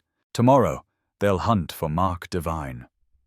Tonight, the grove whispers its final secret into the wind, and the cold case shifts from tragedy to reckoning. The manhunt begins before sunrise, not with sirens or shouting or the dramatic rush of boots across pavement, but with the quiet efficiency of seasoned deputies preparing for something that feels less like an arrest and more like chasing a ghost they've carried with them for half their careers. The detective stands at the center of it all, briefing the team with clipped, measured words, her voice steady, even as tension rolls beneath it like distant thunder. On the board behind her is a newly printed photo of Mark Devine. Mid-40s now, hair thinner, jaw harder, eyes hollow with the kind of exhaustion that doesn't come from years, but from secrets. Next to it is the military record they managed to pull overnight. Honorable discharge, though the file is littered with redactions thick as blackout curtains. He lives 2 states away in a rural county where background checks are casual suggestion, not protocol, and where neighbors keep to themselves unless there's gossip worth passing around. His auto shop sits at the edge of a county highway, metal siding faded, gravel parking lot half swallowed by overgrown weeds. A man could disappear there without truly disappearing. A man like Mark did. The detective distributes assignments. Half the team will coordinate with local authorities in Mark's county. Half will handle logistics and communication, and she herself will go with the lead group on the ground. Not because she doubts her deputies, but because she owes it to Marla, to the grove, to the bones that surfaced like a final plea. There is no glory in a case like this, no victory march, only a heavy step toward a reckoning 38 years overdue. On the drive north, the sheriff's SUV hums beneath a dome of cloudy sky. The detective stares out the window, watching the landscape shift from palm trees to pines, from flat shoreline to rolling countryside. Harold Devine's confession replays in her mind, not the words themselves, but the way he said them, as if each sentence was pried from the places he buried them. She wonders what Mark remembers, whether he's spent every night imagining the moment the past would catch him, whether he's rehearsed excuses, denials, justifications, whether he's forgotten Marla's face or whether it still flashes behind his eyes every time he closes them. As they cross state lines, the detective's phone buzzes, a call from the forensic team. They've identified an additional set of shoe impressions in the grove, preserved under a layer of compacted soil, likely belonging to the younger brother, the uncle who helped bury Marla. The spacing of the prints, the depth, the angle, everything suggests he was dragging something. A body. They've also found signs of a second disturbance near the grave, fresher by several months, perhaps a year, meaning someone came back. Someone checked on the burial site long after the original crime. Someone who wanted to make sure the earth hadn't betrayed them. The detective's stomach knots. Mark. It has to be Mark. By mid-morning they arrive in the rural county where the auto shop sits. A thin fog clings into the fields, and the road hums with cicadas. Local deputies brief them. Mark keeps to himself, works odd hours, drinks at a bar on the outskirts, but never causes trouble. No family visits, no close friends. Pays taxes on time. It's the portrait of a man who built his life in the negative space between scrutiny and suspicion, a life carefully designed to leave no ripples. The detective steps out of the SUV, the gravel crunching beneath her boots. The auto shop ahead looks abandoned at first glance. A dented roll-up door half open, a faded open sign leaning sideways in the window. The kind of place that once thrived but now limps through each week with stubborn insistence. She motions for silence, signaling her team to circle the perimeter. Inside, machines hum faintly, the sterile buzz of fluorescent lights flickering overhead. She hears movement, slow, measured, unaware of the storm gathering outside. Mark Devine emerges from behind a lifted pickup truck, wiping grease from his hands onto a rag. When he sees the deputies, he freezes, eyes narrowing, jaw tightening. But he doesn't run. He doesn't shout. He simply stands still, like a man watching a nightmare unfold exactly as he always expected it would. The detective steps forward. "Mark Devine?" she asks, voice steady. He doesn't answer at first. His gaze flicks from her badge to the SUV to the deputies forming a semicircle around him. Then he exhales, slow and resigned. "I figured you'd come sooner or later," he says. She reads him his rights. He doesn't interrupt. When she finishes, he nods once, a gesture of surrender, not acceptance. "Let me grab my jacket," he mutters. The deputies escort him out, hands cuffed behind his back. As they lead him to the SUV, the detective notices something unexpected. There is no fear in his expression, no anger, no confusion. Only exhaustion, deep and old. Like a man who's been carrying a corpse on his conscience for so long, the weight has become indistinguishable from his own bones. Back at the county station, they place Mark in the interview room Harold occupied just 2 nights ago. The symmetry makes the detective's skin crawl. Mark sits upright, shoulders tense, eyes focused on a point somewhere beyond the far wall. When she enters, he glances at the camera, then back at her. "You found the grove," he says quietly. It's not a question. "We did." His jaw flexes. "Did you find her? All of her?" The detective doesn't respond. Silence, she knows, can be a scalpel. Mark swallows. "I didn't mean to," he says, but the words break off. He tries again. "It wasn't supposed to happen like that." "Tell me what was supposed to happen," the detective says, sitting across from him. He rubs his cuffed hands against the metal chair, eyes darting. "I just wanted to talk to her. That's all. She was upset. She said she was going to tell people things that would ruin everything." "What things?" He hesitates. Then, "Things about my uncle. Things about the business. Things she shouldn't have known." His voice drops. "Things she shouldn't have heard." The detective leans forward. "Mark, we have DNA linking you to her clothing. We have your father's confession. We found her body. This is your chance to tell the truth." Mark's shoulders slump. A long, hollow breath leaves him. Then he begins to speak.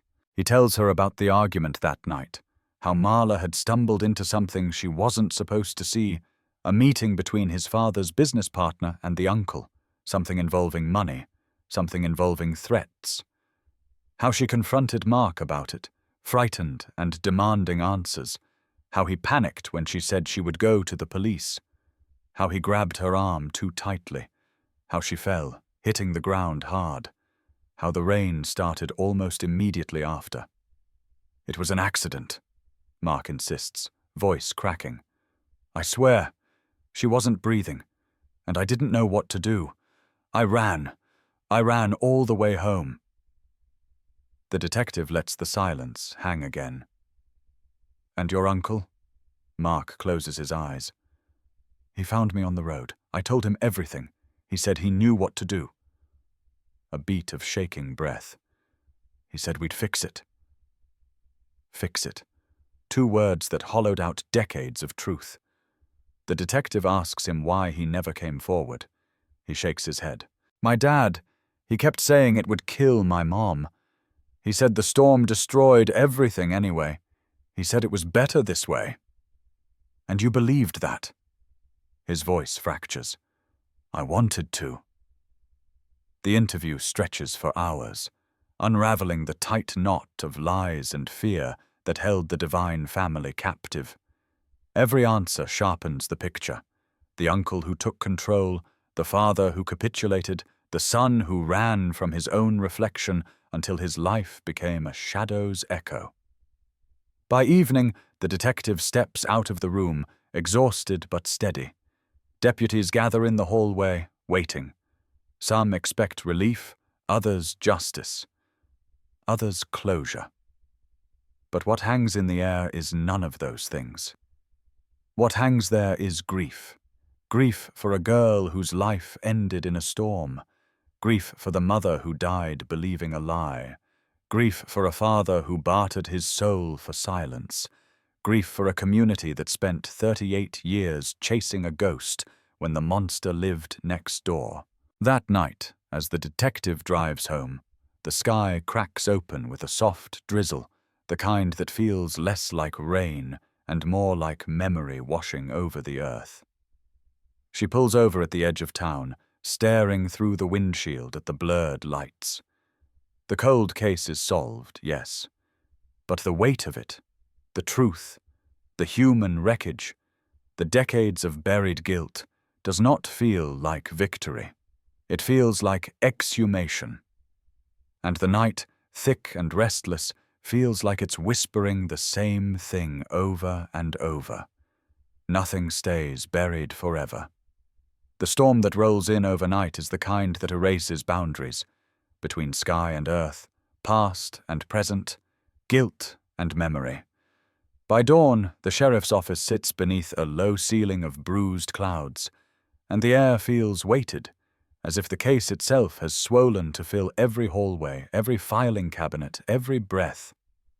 The detective walks in before the sun is fully up, boots damp from the rain, hair clinging to her face in stray strands. She hasn't slept. Neither has anyone else involved in the Devine case. It's impossible to sleep when a 38-year-old wound is finally bleeding in the open. Mark Devine remains in the interview room, though no more questions are being asked. He sits alone, hands cuffed to a steel ring on the table, staring down at his reflection warped in the chrome. Hours have passed since he spoke the words that stitched the night of Marla's death into a coherent, brutal truth. Now he looks emptied out, pale, hollow, as if confessing stripped away whatever armor he'd built over the decades. He doesn't look dangerous. He looks haunted, and the detective knows better than to mistake one for the other. Outside the room, deputies cluster in tight knots, voices low, eyes heavy. Some shake their heads as if unable to fully process what this means, that the mystery that defined the county for nearly 4 decades was never the work of a stranger, never the act of a passing killer, never the kind of random brutality that darkens headlines. It was a family secret, a homegrown tragedy, a lie whispered from father to son, cemented by fear, reinforced by silence. The detective knows the next phase of the investigation will be the ugliest. Solving a cold case is one thing, untangling the aftermath is another. At her desk, she opens the file again, now swollen with new statements, lab results, photographs of the Grove excavation, a map marked with the location where Marla's final possessions were found. The sneaker, the bracelet, the rusted zipper teeth of her jacket, the brittle fragments of her hair caught in soil that hasn't seen sunlight since the Reagan administration. Every piece is catalogued, labeled, sealed. Evidence of a crime. Evidence of a story no rumor ever came close to capturing. Her phone buzzes. The coroner. They've finished the preliminary analysis. She grabs her keys and heads out. In the sterile cold of the morgue, the coroner gestures her into a small viewing room. On the table behind the glass lies the partial skeleton, cleaned, arranged, lit by a harsh fluorescent light that strips the scene of any illusion. The detective steps closer, throat tight, breath steady only because she forces it to be. She has stared at dozens of bodies, dozens of post-mortem reconstructions, but this one feels different. This is a girl whose face she has seen in photographs since her first day on the force. A girl whose absence shaped the town more than her existence ever had the chance to. The coroner speaks in clinical but compassionate tones. Bone fractures consistent with an altercation. A blunt impact to the skull likely caused by the fall, Mark described. Evidence of dragging. Evidence of burial in saturated soil. No signs of sexual assault. No defensive wounds preserved enough to confirm resistance. The detective listens, absorbing every detail, committing each fragment to memory. The cause of death, the coroner concludes, was likely a combination of head trauma and asphyxiation, either from the fall or from being buried while still alive.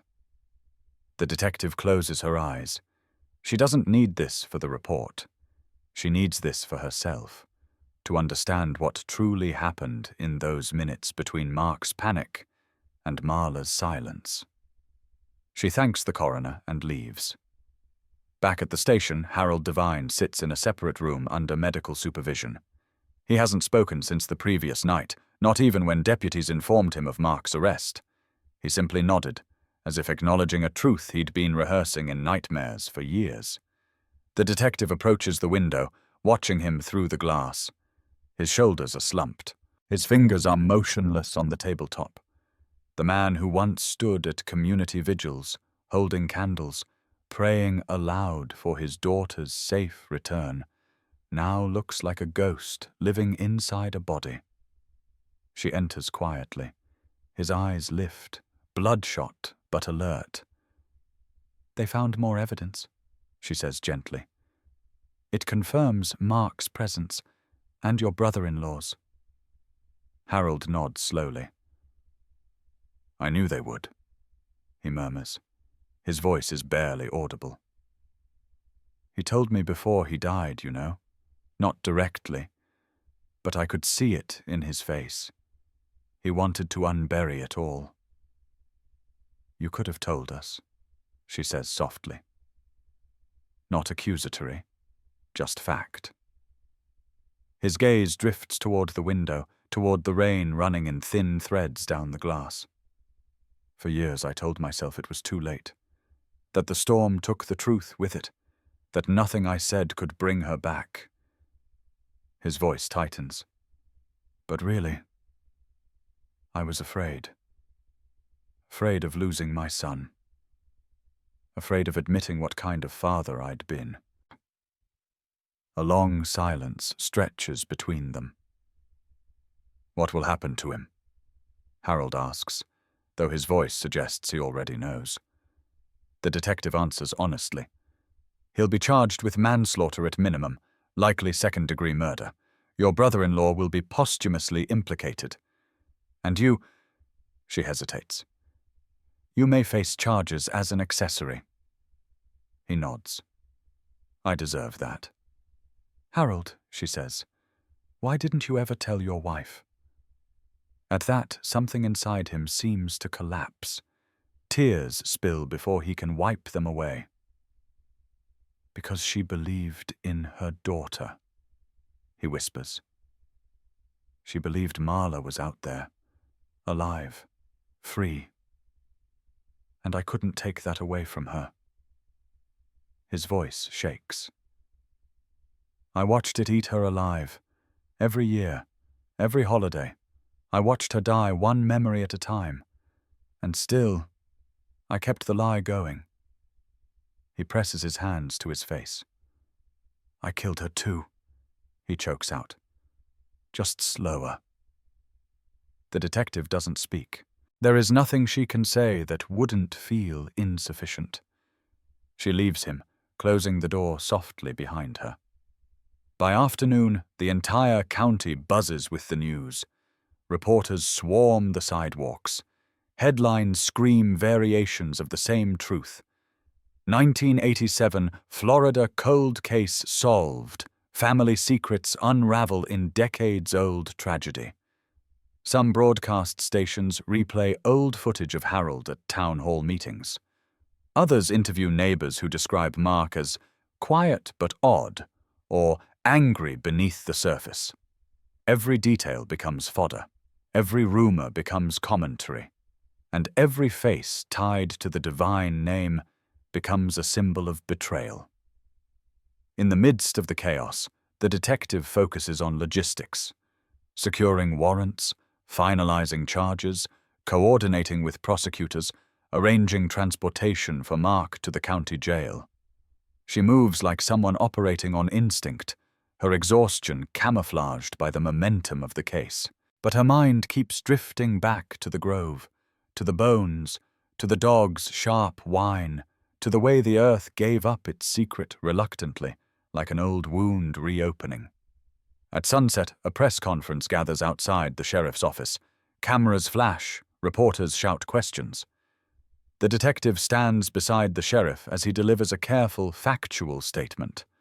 Confirmation of remains. Confirmation of arrests. A request for privacy for surviving family members. No details about the confession, no speculation about motives. When reporters press for more, the sheriff deflects. The detective keeps her expression neutral, though flashes of light sting her eyes, and the roar of questions feels invasive, almost violent. The media wants resolution, but resolution is not what they found. They found a truth that demands grief, not celebration. When the conference ends, the detective returns to her office, shuts the door, and allows silence to settle. She picks up Marla's photograph again, the one clipped to the caseboard for years before she inherited the cold case. The girl in the picture is smiling, wind in her hair, sunlight catching the edges. A whole life ahead of her, a life she never got to live. Sorry, the detective murmurs. It isn't enough. Nothing ever will be. She stands, grabbing her keys. This time, she doesn't drive home. She drives to the grove. The sky is fading into purples and bruised blues as she parks near the police tape. The grove feels different now, emptier, quieter, as if the land itself is relieved to no longer hold its secret alone. She steps under the trees, the soft earth giving slightly under her boots. The excavation pit is covered for the night, marked by stakes and floodlights. She stands beside it, listening to the hum of generators and the whisper of wind through the leaves. In her mind, she imagines Marla walking through the grove in daylight, alive, carefree, maybe picking oranges with friends. Not this, not buried beneath a storm, not forgotten by the people who should have protected her. A lone flashlight beam flickers nearby. A deputy nods at her from a distance, then returns to his patrol route. She stays a while longer, as the wind carries the faint scent of citrus and damp soil. When she finally turns to leave, she glances back one last time. Not at the pit, not at the evidence markers, but at the grove itself, a place that held grief, fear, guilt, and silence for nearly 4 decades. Now it holds truth, and the truth, even when devastating, is light after darkness. The detective walks back to her vehicle, rain starting to fall again, soft and insistent. She whispers the words that have followed her through every step of this unraveling. Cold cases don't sleep. They wait. And tonight, the waiting is finally over. Night settles over the county like a heavy coat, dense and suffocating, but the sheriff's office refuses to sleep. Even long after the press conference lights have faded and the reporters have retreated to their studios to shape the narrative into something digestible, the real story still thrums inside these walls, raw and sharp. The detective moves through the corridors like someone navigating the aftermath of an earthquake, every step careful, every breath measured. She knows the hardest part of a cold case isn't the discovery, or the confession, or even the arrest. It's the ripple effect. The way the truth crashes into everything it touches long after the ink dries on the official report. Mark Devine sits alone in a holding cell now, no longer in the interview room, but transferred behind locked steel bars where deputies can monitor him through cameras and narrow windows. He sits on the edge of the cot, elbows on his knees, hands clasped together as if he's praying or bracing or simply waiting for something inevitable. He hasn't spoken in hours. He hasn't eaten. He hasn't asked for a lawyer. If anything, he seems relieved. Relieved to be caught. Relieved to be stripped of the weight he's carried since he was 21. Relieved to no longer be a ghost touring the ruins of his own life. But confession is only the beginning. As evening thickens, deputies sift through new leads pouring in, neighbors calling with memories they should have shared decades ago, but kept buried beside gossip and fear. Former classmates texting tips, claiming they saw things, heard things, suspected things, strangers sending emails about sightings that never mattered, conspiracy theorists building entire fantasies around symbols carved into the citrus grove trees that are nothing more than decades-old insect damage. The detective filters through the noise, pushing aside the wave of misguided commentary to focus on what matters. Reconstructing the full timeline, corroborating Mark's statements, interviewing anyone who crossed paths with him or with his uncle in 1987. But one interview remains undone. One voice missing from the final reconstruction. One witness who never knew she was a witness. Marla's childhood best friend, Elise Garner. The detective drives to her home in a quiet cul-de-sac, headlights carving long shadows across sleeping lawns. Elise answers the door in sweats, her hair pulled into a messy bun, eyes rimmed with the exhaustion of someone who has cried recently, maybe more than once. The news reached her by phone earlier, a tremor in her voice as she confirmed she was watching coverage, a tremor the detective recognizes as something more than shock. Elise has waited for this call for decades. They sit at her kitchen table, a single lamp illuminating the wood grain, and Elise fingers the rim of her coffee mug as if it anchors her to the room. "I knew something was wrong that night," she begins, voice steady but strained. "She called me before she left home. Said she'd overheard something she shouldn't have. Something about money. Something about a deal gone bad. She didn't tell me the details, just that she was scared and needed to talk to Mark." The detective feels her pulse sharpen. This aligns with Mark's version, with the argument, with the panic. But Elise continues, leaning back in her chair as though the memory forces her deeper into herself. "She said she thought Mark was in trouble. Real trouble. She was trying to help him." Elise pauses, swallowing hard. "Marla always thought she could fix things, even things that weren't hers to fix." The detective makes notes quietly. "Did she mention who else was involved?" Elise's eyes flicker. "She said voices, 2 men, arguing. She didn't know which ones, couldn't be sure, but she thought one was someone from the business, the roofing place. She didn't say names." Her eyes lower. "I didn't push. I should have. I should have asked more." "You were teenagers," the detective says gently. "Responsibility wasn't yours." Elise doesn't seem convinced. "The next morning, when she didn't show up for work, I knew. I knew something happened. But when her parents said she ran away and the town believed it, I tried to believe it too. Her voice cracks. I shouldn't have. The detective touches her hand lightly. You came forward now. That matters.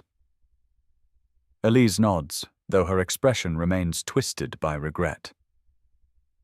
Marla trusted the wrong person, she whispers, and I trusted the wrong silence. When the detective returns to the station, the building feels heavier.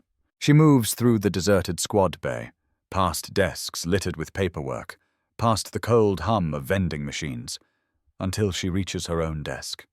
She sets down her notes, exhales, and tries to shake the weight of Elise's sorrow.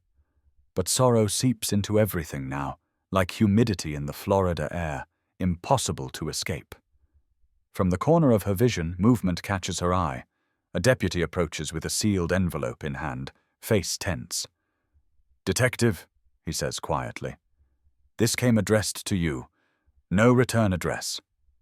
That alone wouldn't be unusual, not in a case that's just broken open. But when she slides the letter from the envelope, the paper inside is old, yellowed, crinkled at the edges, and typed in the center are two words she hasn't seen since the cold case file was first opened. Ask him. Her breath stops. You sure this came in today? She asks, her voice razor thin.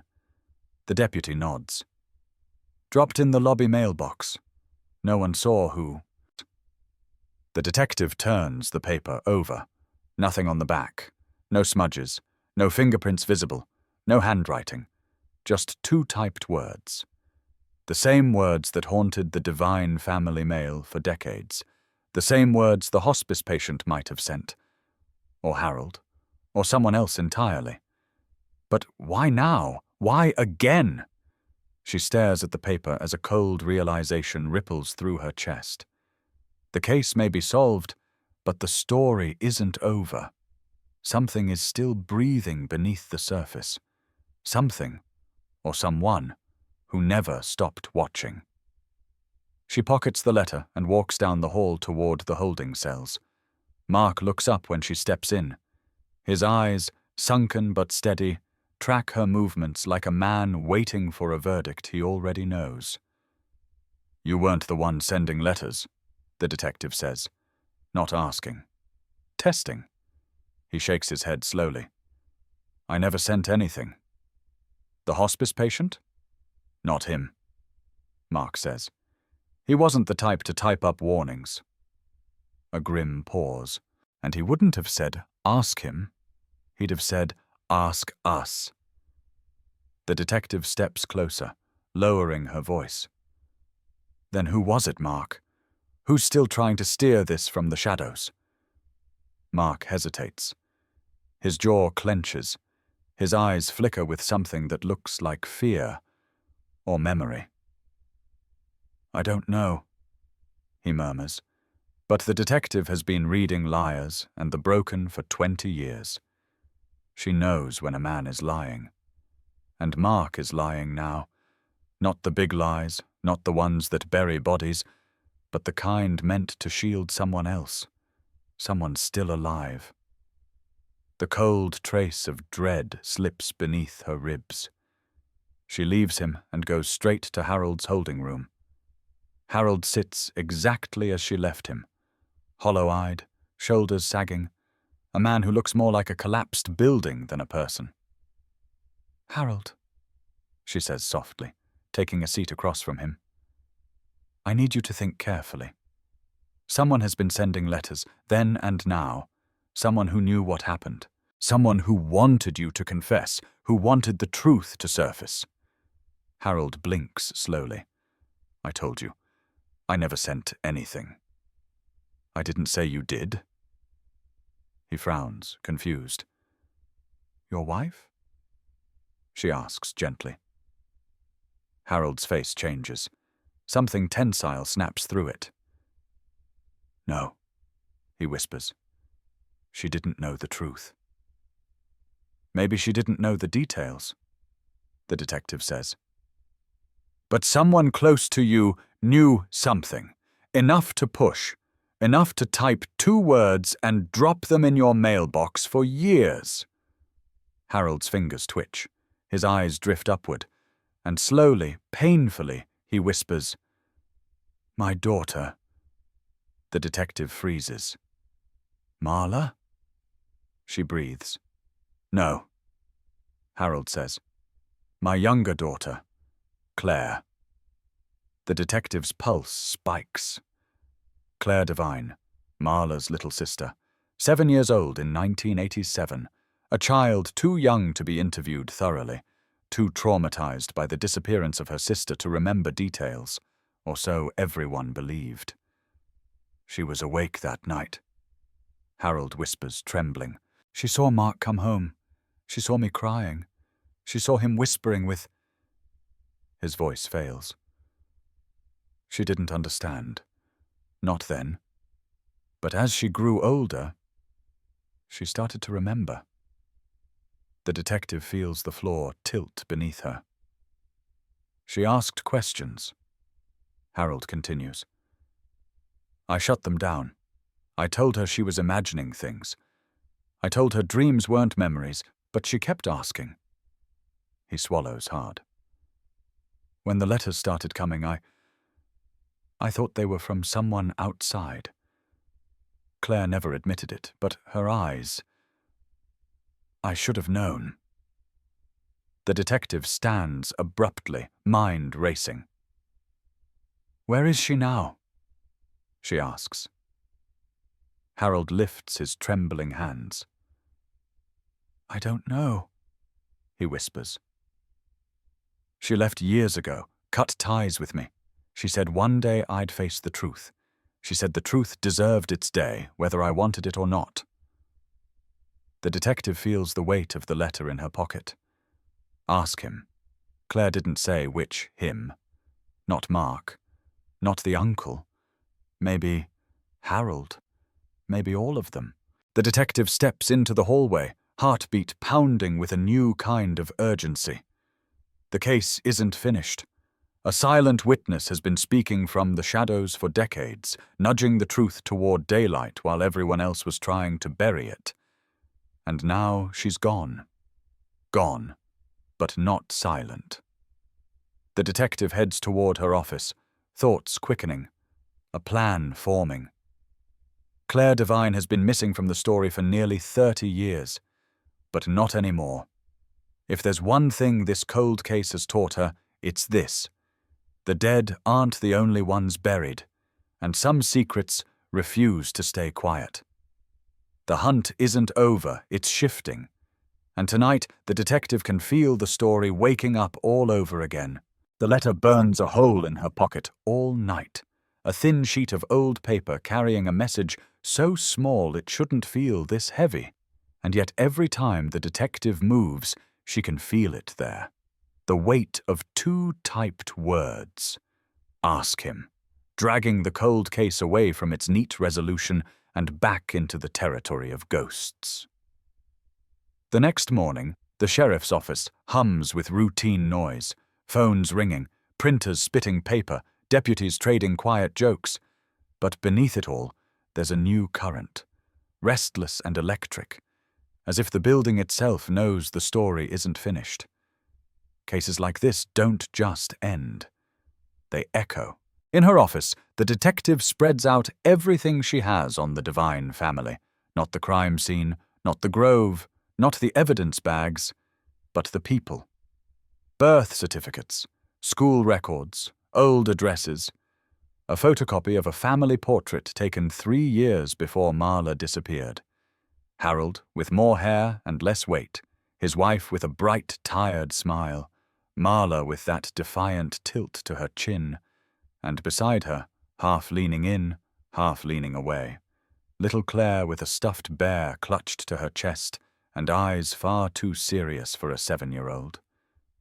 The detective traces that face with her gaze and imagines the girl awake in the dark, padding down the hallway in bare feet, hearing whispers from the kitchen, catching flashes of mud, of fear, of her brother's shaking shoulders. Memory is a strange, unfinished thing.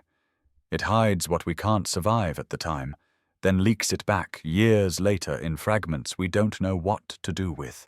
Claire Devine left town at 19, records show. 1 semester at a community college 2 counties over, a transfer to a state school under a hyphenated version of her name. Then a switch again, new last name, no marriage certificate on file, no notice to the county clerk. After that, her trail becomes a dotted line of rentals and low-paying jobs, each one a little farther from the town where her sister vanished. A receptionist here, a social worker assistant there, volunteer records at a non-profit that runs a crisis hotline. Every new address feels less like escape and more like orbit. She never truly breaks away from the gravity of what happened in 1987. She just circles it from different distances. The detective leans back, rubbing her eyes. Somewhere between the disappearance and today, Claire went from silent child to anonymous messenger. Ask him, ask him, ask him. Every year, the same 2 words, typed and mailed like a metronome, beating out the rhythm of her father's guilt. And now, a fresh letter dropped in the lobby.